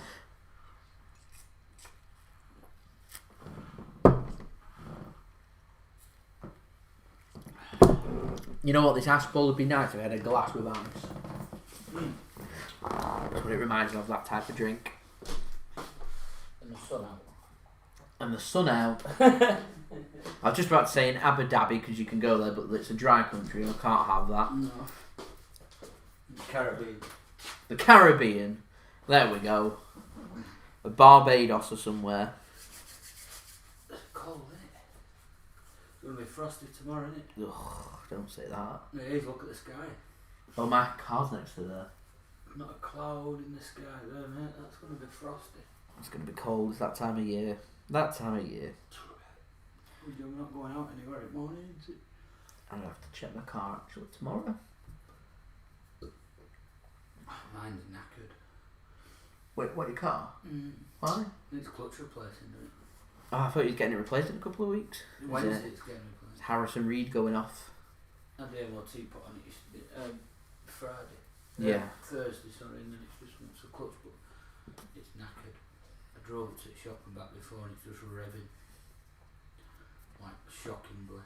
And then the gear sticks just feels like it's going to come off in your hand. Is it falling apart? Yeah, it's knackered, yeah. Is it the whole car? No, just the clutch. Once Just the the clutch clutch. goes in, it'd be alright, like a boy racer then. Is it still 3-1, Dad? He's asking, do I think Bolton will win? I'm not keeping up to date. In fact, let's use the one football. Am I taking it too far? No. I need to redo that one. I need to re-download it. Yeah, that's what we want to see. Let's use the one football app to see what the score of the Bolton. Oh, I got a text off Domino's. Yeah, asking if you want a pizza. Give me another code for more discounts. You know what? I'd love a sponsor by Domino's. Tell them you're not sponsoring. Domino's.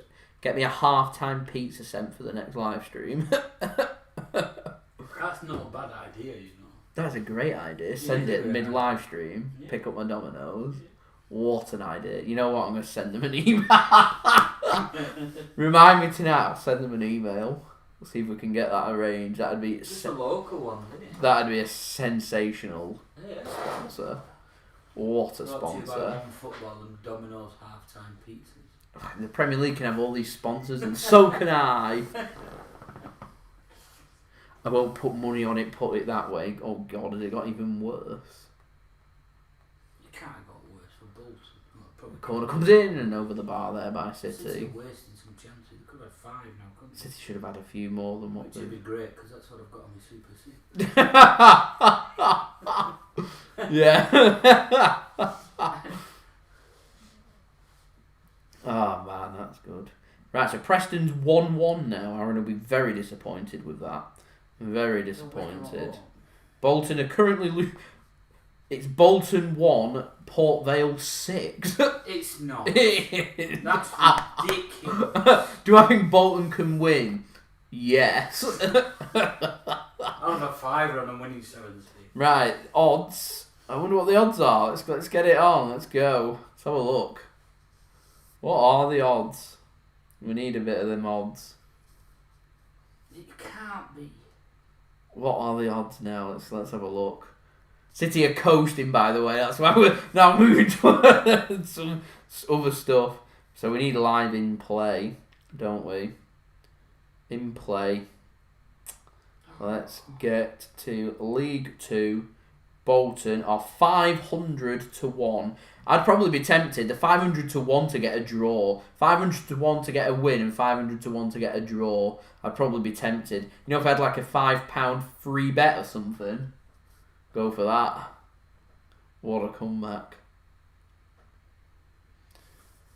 Domino's have text. Shall I text them? Will they get my text? Ooh. Domino's? Yeah. Will you sponsor me for my next live stream? I'm going to find their business email. Anyway, we've got Kamara coming on for Reed. So both Reeds have gone off. Harrison Reed and Bobby Reed have gone off. Fulham making some changes to try and change it up with Kamara coming on.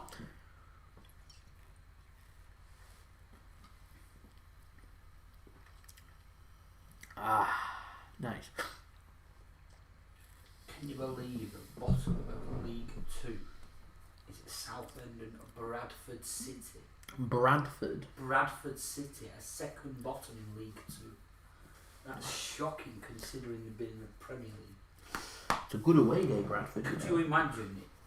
The two relegated from League 2 is Bradford and Bolton into non-league football. What's the word I'm looking for? Is it gargantuan, whatever it is? Gargantuan teams for non-league football. Non-league. Both with stadiums of 16,000 plus. Massive. What else in the world would you find two stadiums for 16,000 plus non-league? The weird thing is, it's not even the capacity they would get them fans in. They would still get in excess of probably. Well, great ball. Bolton would, but here we go. Jesus. Chance. Too much on it. Bolton would. You should have put them at odds on, Dale. 6-2. Is it 6-2? 6-2 now. We should have put that bet on. Dad said he's off to the bookies to go and put that bet on. I'd say hop on to Sky Bet and get that bet on now. Tell him I'll go quid each for you. Yeah, we'll go quid each. I bet them odds are down. What are the odds now? I bet them odds have come down.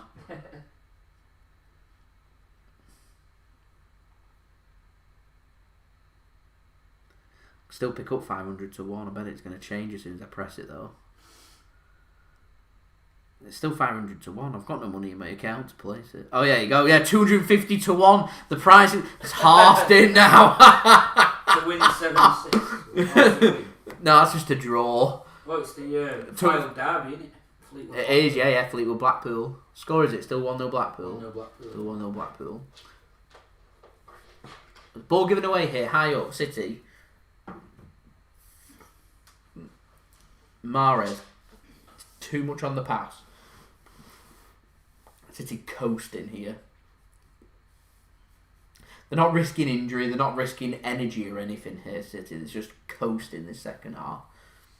So I think City might just look for a third and just be happy with a 3-0 win and move into the next game. Like I said, I was looking for like 4 or 5 really, just to send statements out. Well, there we go. Still 13 likes away from 150, so any help towards that would be much appreciated by me. I love the commitment from Jesus there. We're 2-0 up with 16 minutes to go, and he goes sliding in, trying to win the ball high up there for City. We're only 12 likes away now from 150 likes, so any help towards that would be much appreciated. Don't forget also to subscribe if you are new around here. Press that red button, press the bell, and put your push notifications on. Any help towards my aim of 15,000 subscribers would be much appreciated by me. And like I said before as well, if you want to go and download the OneFootball app to stay up to date with all the latest scores, all the latest statistics, and all the latest football, latest news and transfer news, then do download the OneFootball app. You can do so via the link at the top of my description. Thank you very much to OneFootball for sponsoring this video. So is Manchester City leading Fulham by 2-0 here at the Etihad Stadium. It's been all too comfortable really for Manchester City since the 5th minute when Raheem Sterling put Manchester City ahead with a nice cool finish, and then Kevin De Bruyne doubling Manchester City's lead via the penalty spot after Raheem Sterling went down under a challenge from Anderson at the back for Fulham. In the second half, been very much a coasting effort from Manchester City. Not too many problems for Ederson in goal. City have had a couple of good opportunities, including Kevin De Bruyne hitting the crossbar, but at the moment City still haven't found that third goal, which would completely seal the deal for 3-0, 3 goals and 3 points for Manchester City. But City still well on their way to 3 points here at this moment in time, as Dan said he's going to keep his money in his pockets. Probably a sensible choice. On the upside, my accumulator, I've got City to win, if you remember me saying. City needs 3 goals in the last 5 minutes, 15 minutes. effort comes in from Fulham, saved by Ederson. I think that might be Fulham's first shot on target, as Ederson has something to do. He then boosts the ball about 60 yards forward to Mahrez, finds him perfectly. Come to expect no less there from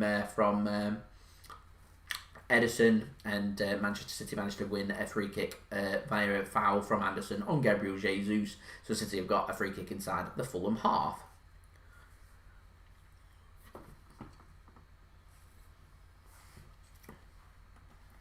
Was offside. Oh, the ball was threaded through, but he threaded it through to himself. Was well left. Wasn't a bad effort. No, it wasn't bad. Decent save. Needed dealing with. 10 likes away now. Been a great effort this in this live stream. Bolton nearly made it 6-3. Imagine.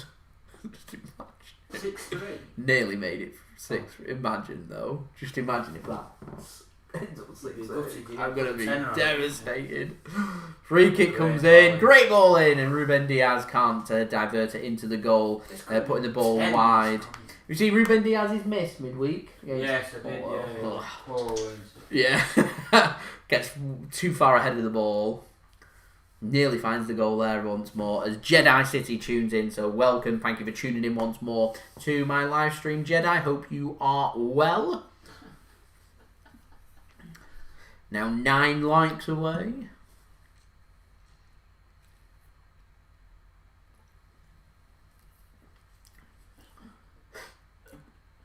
A long ball forward. Millwall fans allowed back into the stadium today, and the first thing they do is boo when players take the knee.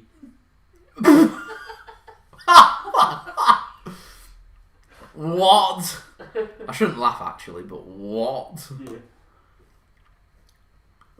Yeah. Very good Jedi. Saturday. Chance here. Riyad Mahrez. 1 moment.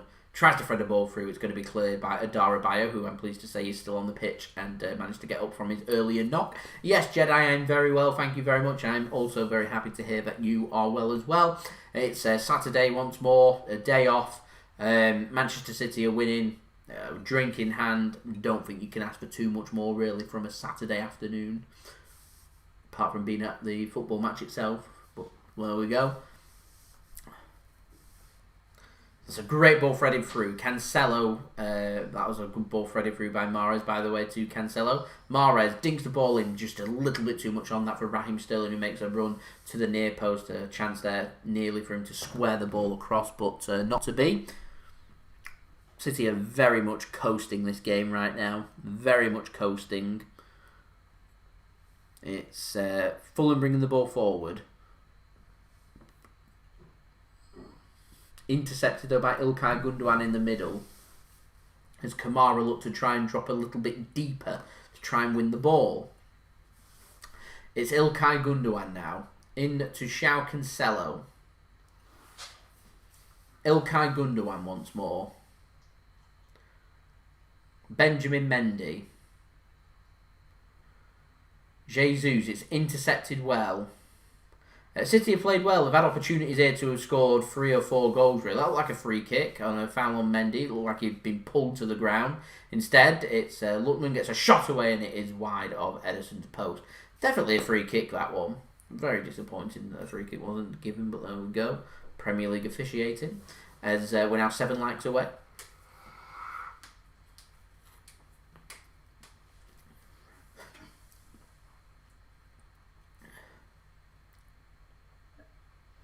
What a bad effort, it's just wide. It's De Bruyne now. Too much on that poor touch from Kevin De Bruyne. De Bruyne's probably happy. He's got his goal and an assist. It's job done for De Bruyne, probably is what he'll be thinking, as he's well on his way for a JSGC man of the match. However, I've been very happy with a few performances out here, including Raheem Sterling. I thought Ilkay Gundogan's had a good game. Joao Cancelo's had a decent game. Stones and Diaz have a good partnership at the back as well. I've been happy with. Been a few good performances this from Manchester City. But at the moment, I would say with an assist for the first goal and a goal for the second goal, it will be Kevin De Bruyne getting my JSGC Manchester City man of the match. Gundogan now into John Stones.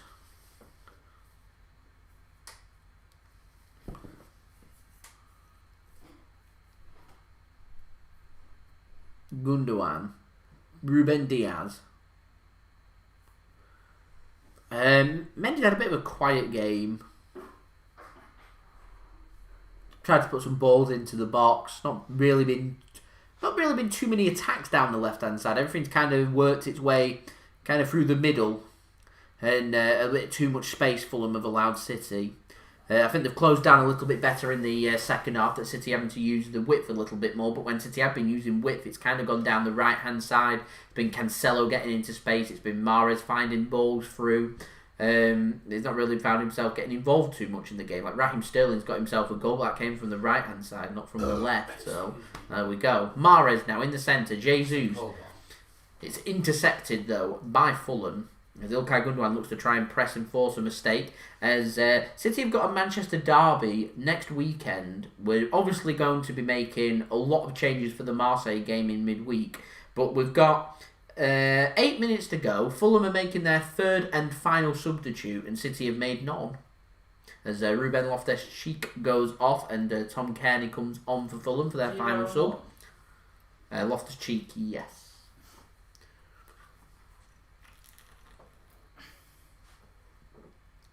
Well, this time Fulham, they've not been out and spent ridiculous like they did last time.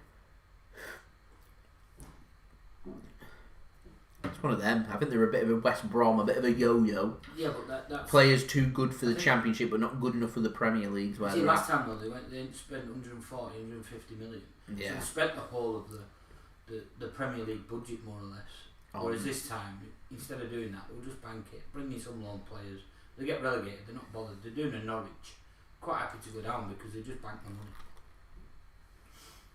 Every couple of years you get promoted. And it'll sustain them. Bank. Yeah, no, that's exactly what Norwich do. They're only ever going to get 15,000, 12 to 15,000 a week. Yeah, it allows Fulham actually, if they drop down to the Championship, to be making signings of quality Championship signings. Yeah, to allow them to try and get promoted and again. They're going through quite a large ground redevelopment, so a couple of seasons in and out of the Premier League will pay for that anyway, so they're not bothered. Quite a good way of running a club. Just put the money in the bank. Decent within your means. Norwich have done it for years. Yeah. Decent away ground to visit Fulham actually. Yeah, I've never been. Craven Cottage. I stayed across the road, well, just about 200 yards down the river for a while. I was there for a bit. 2-1 Wickham. Ouch. Preston won midweek against Bournemouth in a great win. Did you see Rochdale had a great win, 4-0 away at Plymouth during the week, and they're losing now at home to Lincoln. 6-3 Bolton. What a game that was. Should have gone. Could you go there today? Oh no, you're still on lockdown. Tier 3 lockdown. I'm trying to think where you can actually get to that's got 2,000 fans in. You know, it's not Yorkshire, Yorkshire only on tier 2. Who's got 2,000 fans? Like, so I can get like a ticket. A lot of clubs are limiting it to 1,000 anyway.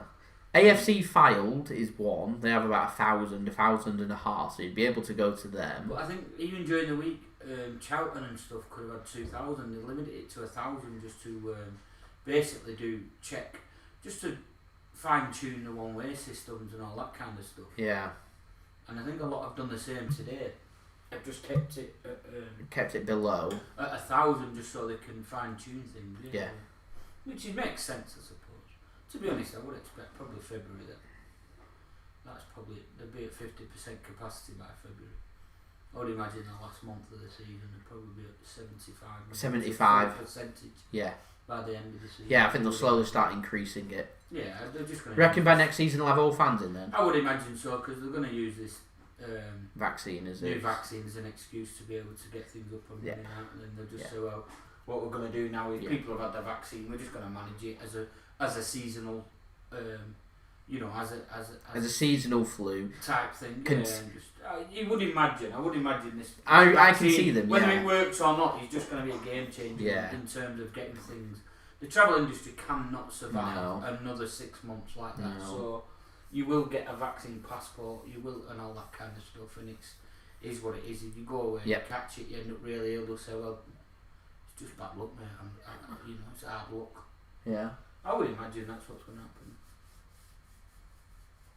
I can see.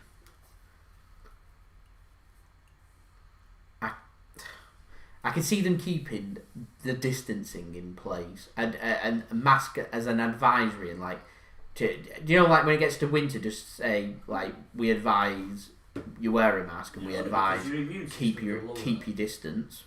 Yeah, you would imagine so. It's all about the word compulsory. It is, and I Will they make it compulsory to do that? I do believe that this vaccine is a game changer and will make a massive difference to how people live their lives. I would presume. So I'm wondering next. So it's 2,000 fans. So the next step would be 25%, wouldn't it, of fans back into stadiums? Yeah, you would imagine so. Firstly, they need everyone in tier 2, don't they, and below. You see, the issue you've got with doing that is it 25% of ground capacity or 25% of average league attendance to make it fair across, I imagine it'd be 25% capacity. I would imagine it's ground capacity. But people are going to moan then, so that's not fair, is it? Because then it's creating an uneven... it's uneven because 25% of Bolton Stadium is, in fact, their attendance, what they get. Is it like season ticket holders? That'd be 25%. Yeah, that's what I mean. Whereas 25% of Crew Alexander or AFC Wimbledon probably just going to be touching 900 to 1,000 people. Yeah. Do you know what I mean? Yeah. So the people are going to start saying, well, that's a bit unfair. It should go off the average league attendance, which is around about 3,000, 25% of that. Everybody has the same people for the game.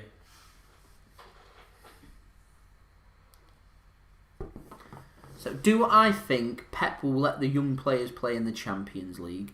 Yes. I think it'd be crazy not to. We've got a Manchester derby next week. That game means absolutely nothing. So yeah, I think they give the young players that have been training with City a chance. I think you'll see some of the substitutes that haven't played today probably feature in that game. Like I said, I'm expecting to see 6 or 7 young players, hopefully starting. So I'd have thought the players like Tommy Doyle would be starting, Harwood Bellis would be starting. I'd thought we'd be seeing the players like Eric Garcia, so maybe an Eric Garcia and Harwood Bellis and Tommy Doyle sitting in defensive midfield. Maybe a couple Tommy of other. Doyle? Yes. Is he from the travelling community? He's I won't say Mike Doyle, former City player. Right. His son. A very travelling community name.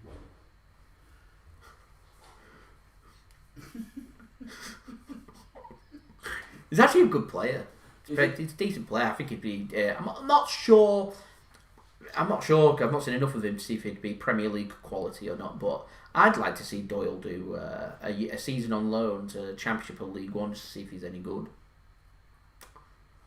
And the downside to that is if you find out, realistically, it sounds really harsh, but you find out the answer. If that answer is no, you end up like where Adarabioyo is, where he featured a couple of times for City, went out on loan, then never featured ever again for them, wasn't considered because he wasn't as good. But look, Adarabioyo is now playing in Premier League football for Fulham and starting. Does work out. Well, there we go. There we go. Very much a coasting performance this from City. Second half. It's not been any... The urgency's not been there from City, which is disappointing. I will say it. I'm a bit disappointed. I'm hoping that Manchester's going to be put into tier 2 in the next... looking. 19th of December. It's before Christmas. And I'm hoping they'll allow fans back into stadiums. And then I'm going to have a look at hospitality, because I said for my 10,000 subscriber special to go and do hospitality. And if they've got hospitality open, quite fancy... If not the FA Cup match that we've got, I can't remember who we've drawn now in the third round. Birmingham City. It's not a high in demand game. They've had hospitality available because you can distance in hospitality. Yeah, of course. Yeah, it's very easy to do so. I would do that for that one game for my 10,000 subscribers. Couldn't expect it to be much, would you? I would probably pay. I'm not going to say it on stream, I'll tell you afterwards. Something afterwards.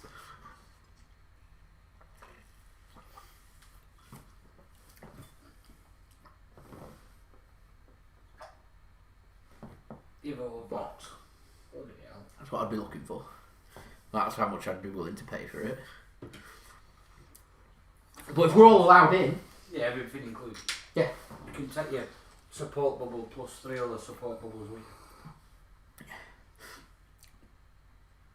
You know what I mean? If we can take people in, do that. Yeah, it's not too bad if everything's in. You get a meal included.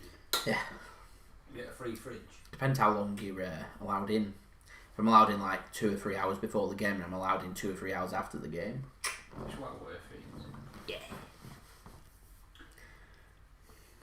Drink it dry. Well, if you paid it, you drink it, you paid it, you might as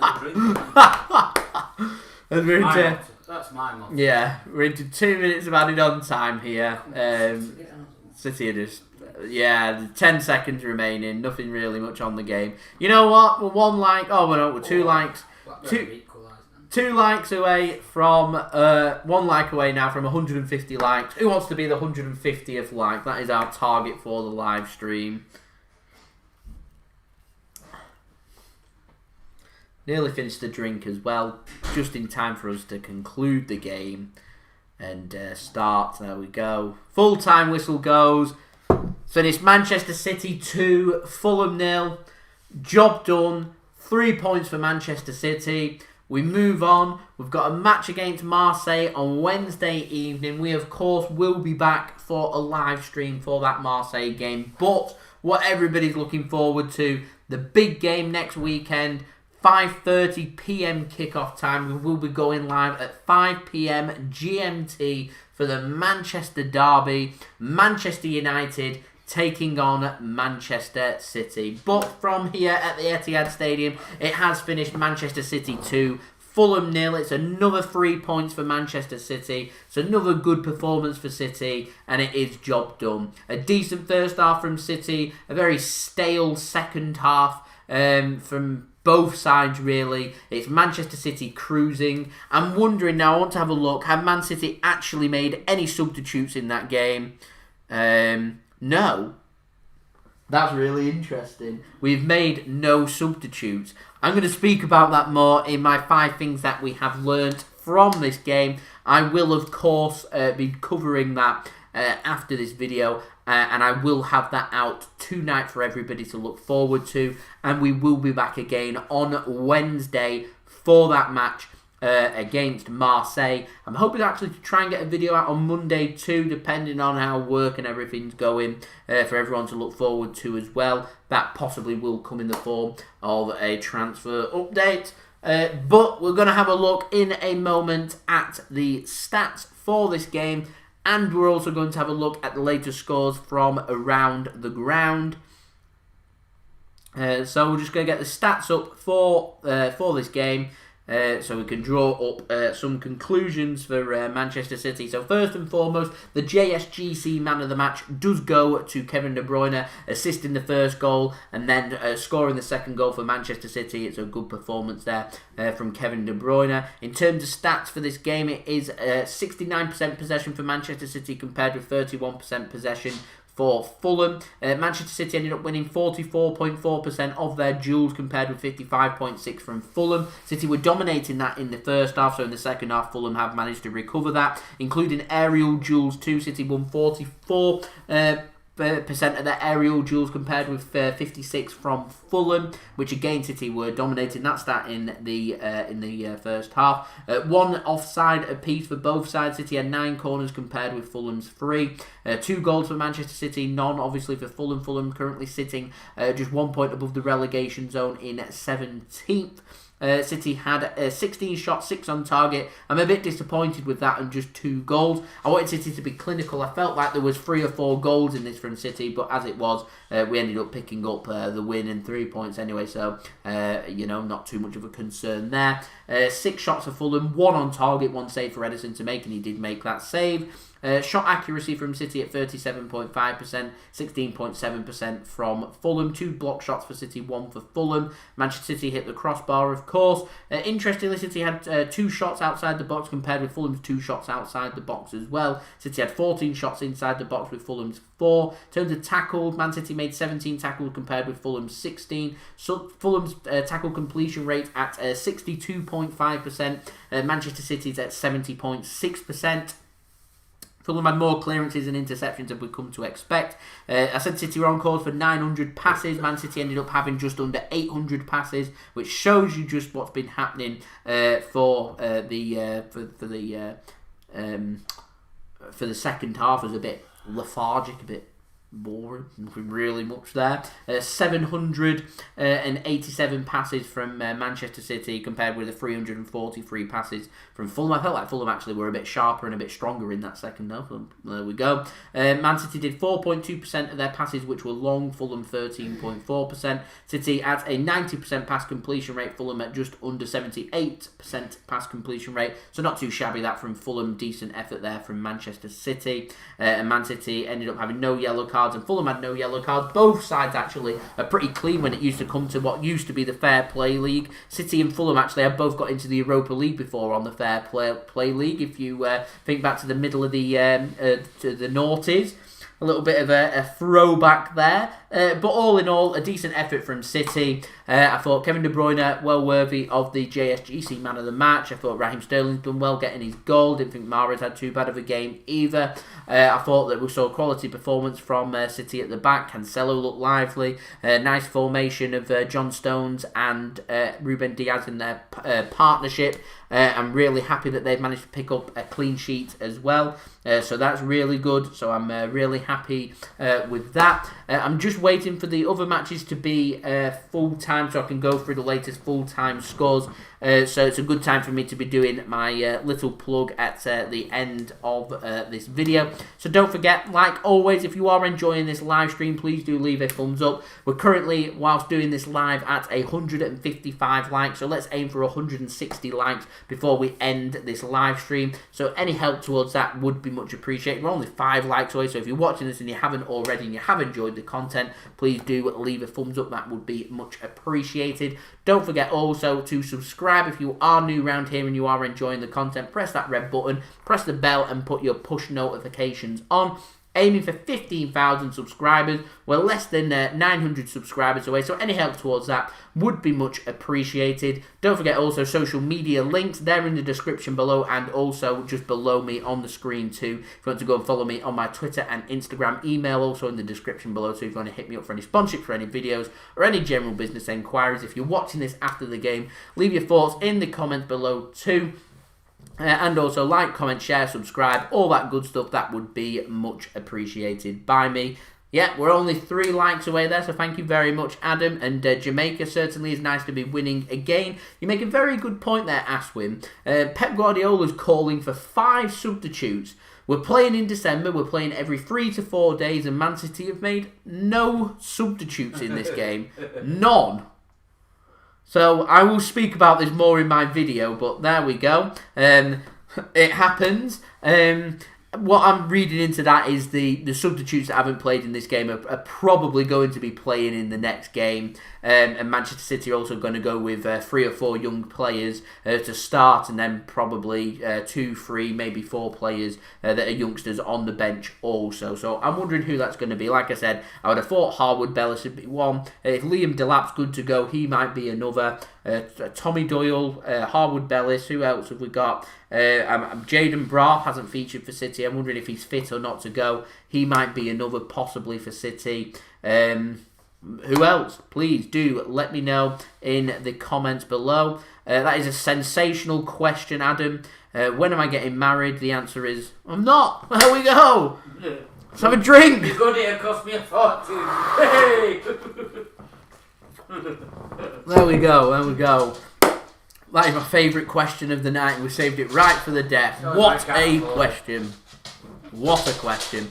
Anyway, I think we're right at the point now. I mean, it's 2 minutes to. Surely we should be at full time there or thereabouts for most of the games for us to go through.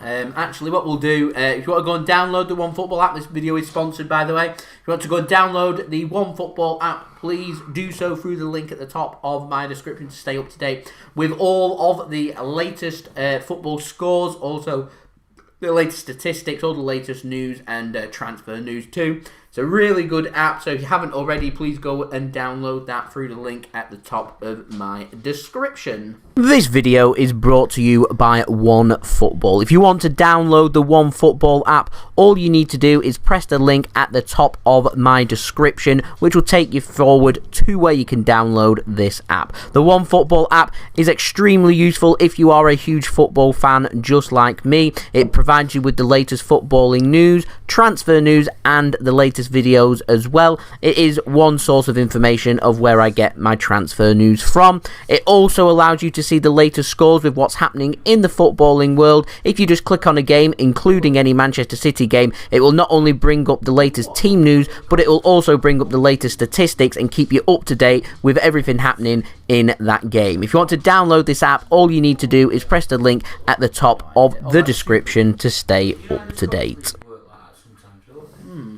So, thank you very much to OneFootball for sponsoring this video. If you haven't already, please go and download the link via at the top of my description. That would be much appreciated.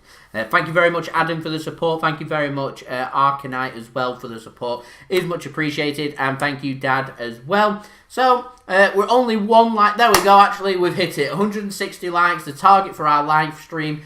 Absolutely amazing. We've got a little bit of my drink left, so let's drink to that. Cheers, thank you everyone, much love, much appreciated. So what we're going to do, I'm going to go through the latest scores, end the live stream, pack this up and go and film the 5 things that we've learned from this game, and we'll have that video out for everybody this evening. So thank you everyone for that. So, the Premier League scores, it's finished earlier today. Burnley 1, Everton 1, and Manchester City 2, Fulham 0. That does mean that Manchester City have moved into 4th place now. Only 1 point behind Chelsea and 3 points behind Liverpool and Tottenham Hotspur at the top. Fulham are only a point clear of West Brom now as well. Into the Championship, earlier today it finished Reading 2, Nottingham Forest 0. Brentford 2, Blackburn 2, decent game in London. Bristol City 0, Birmingham City 1, Manchester City's opponents Birmingham City in the FA Cup there. Coventry City 3, Rotherham United 1, Huddersfield 2, Queen's Park Rangers 0. Millwall 0, Derby County 1, Norwich City 2, Sheffield Wednesday 1. It's currently a later score in the 96th minute. Preston North End 2, Wycombe Wanderers 2, Stoke City 1, Middlesbrough 0, Swansea City 2, Luton Town 0, and Watford 0, Cardiff 1. Into League 1, it's finished earlier today, Gillingham 2, Swindon 0. The 3 o'clock kickoffs, AFC Wimbledon 2, Bristol Rovers 4, Accrington Stanley 2, Milton Keynes Dons 1, Burton 1, Crewe 1, Fleetwood 0, Blackpool 1 in the final derby, Northampton 0, Doncaster 2, Oxford 1, Hull 1, Plymouth 1, Ipswich 2, Portsmouth 2, Peterborough 0, Rochdale 0, Lincoln City 2. So once again, let's have a look who started for Rochdale. So Rochdale have gone with Jay Lynch in net, rather than Manchester City's goalkeeper, Bazunu, which is interesting. I wanted to get to a Rochdale game to watch Bazunu, but if he's injured, then I'm not going to be able to if we can't get to games. But if he's just been dropped, there we go. Anyway, Shrewsbury 1, Charlton 1, and Sunderland 0. Wigan 1, good win that for Wigan. Into League 2, Scunthorpe 2, Leyton Orient 0, Barrow 0, Salford 1, good win that for Salford. Did finish at Bolton 3, Port Vale 6, so a decent game there in Bolton. Bradford City 0, Carlisle 1. It's now finished Preston North End 2, Wycombe Wanderers 2. Cambridge 1, Oldham 2, Cheltenham 5, Exeter 3, Harrogate 0, Forest Green Rovers 1, Mansfield 3, Crawley 3, Newport 2, Morecambe 1, Stevenage 0, Southend 0, and Tranmere Rovers 1, Walsall 3. Late kick-off today, no idea why it's a late kick-off. Colchester taking on Grimsby Town. Into the Scottish Premier League, Hamilton Academical 1, Kilmarnock 0, Livingston 2, Dundee 0, Motherwell 0, Hibernian 3, and St Mirren 1, Aberdeen 1. So nice to see the SPFL getting some goals there eventually. After 3 of them 4 games were 0-0. The Scottish Championship, Alloa Athletic 0, Ayr United 2, Dundee 1, Arbroath 0, Morton 0, Heart of Midlothian 2, and Raith Rovers 2, Dunfermline Athletic 2.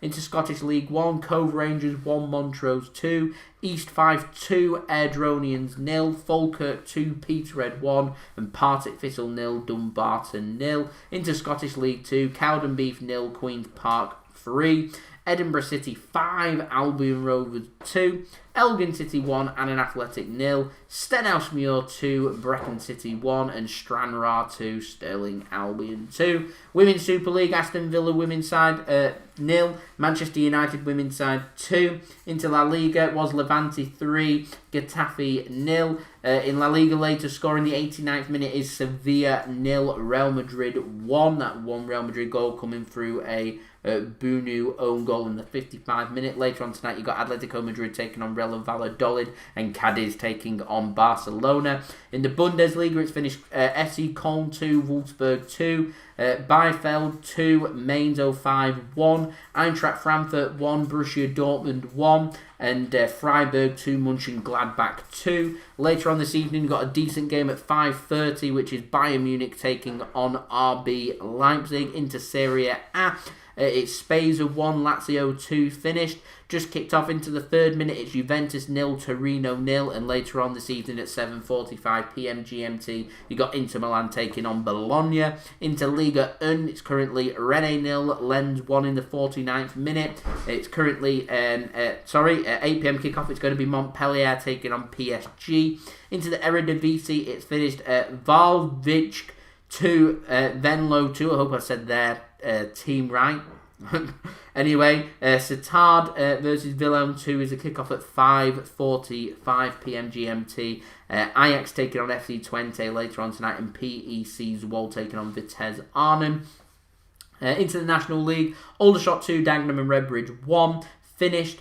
Barnet 0, Wellston 0. These are all full times, by the way. Bromley 0, Stockport County 2, Eastleigh 0, Maidenhead 1, Hartlepool 1, Borehamwood 2, Notts County 1, Woking 0, Sutton United 4, Solihull Moors 1, and Torquay United 3, Wrexham 1. Later on this evening at 5:20, you do have Weymouth taking on FC Halifax, which, there we go, some people will be looking forward to. And into the Portuguese League, it's Morense 0, Gil Vicente 1 into the 73rd minute, and Victoria Guimarães 1, Portimonense 0 in the 79th minute. Later on this evening, you've got Falmachau taking on Sporting Lisbon, and FC Porto taking on Tondela. So there we go. We got through all them. That's kept everyone up to date with all of the latest scores for today and the 3 p.m. kickoffs. City will be back 5:30 p.m. next Saturday against Manchester United, or if you're interested, on Wednesday evening against Marseille, as Manchester City conclude their Champions League group stage. So do stay tuned for that game as well. We'll be back with live streams for both that Champions League game and, of course, the big Manchester derby next weekend. So I'll see everyone again for that. So thank you everyone for watching this live stream watch along. It is much appreciated by me. You're all absolute legends. Please do remember to leave a thumbs up if you have enjoyed this video. Subscribe if you're new around here. Press that red button, press the bell, and put your push notifications on. Go and check out my social media links. You can find them in the description below and also on the bottom of the screen just below me. For my Twitter and Instagram, email also there. If you want to hit me up for any sponsorship, for any videos, or any general business enquiries. Domino's, please hit me up for a half-time pizza. That would be absolutely amazing. That's who I'll be emailing. Anyway, go and download the OneFootball app as well. If you want to stay up to date with all the latest football scores, the latest statistics, all the latest football news and transfer news too. You can go and download that through the link at the top of my description. Doing so will take you straight to the download page to download that app. That would be much appreciated by me. That will help to support the future content that is created on this channel. And I'll see you all again very soon for the next video. We'll be back again later on this evening for a video with the 5 things that we've learned from this Manchester City 2-0 victory over Fulham. But there we go.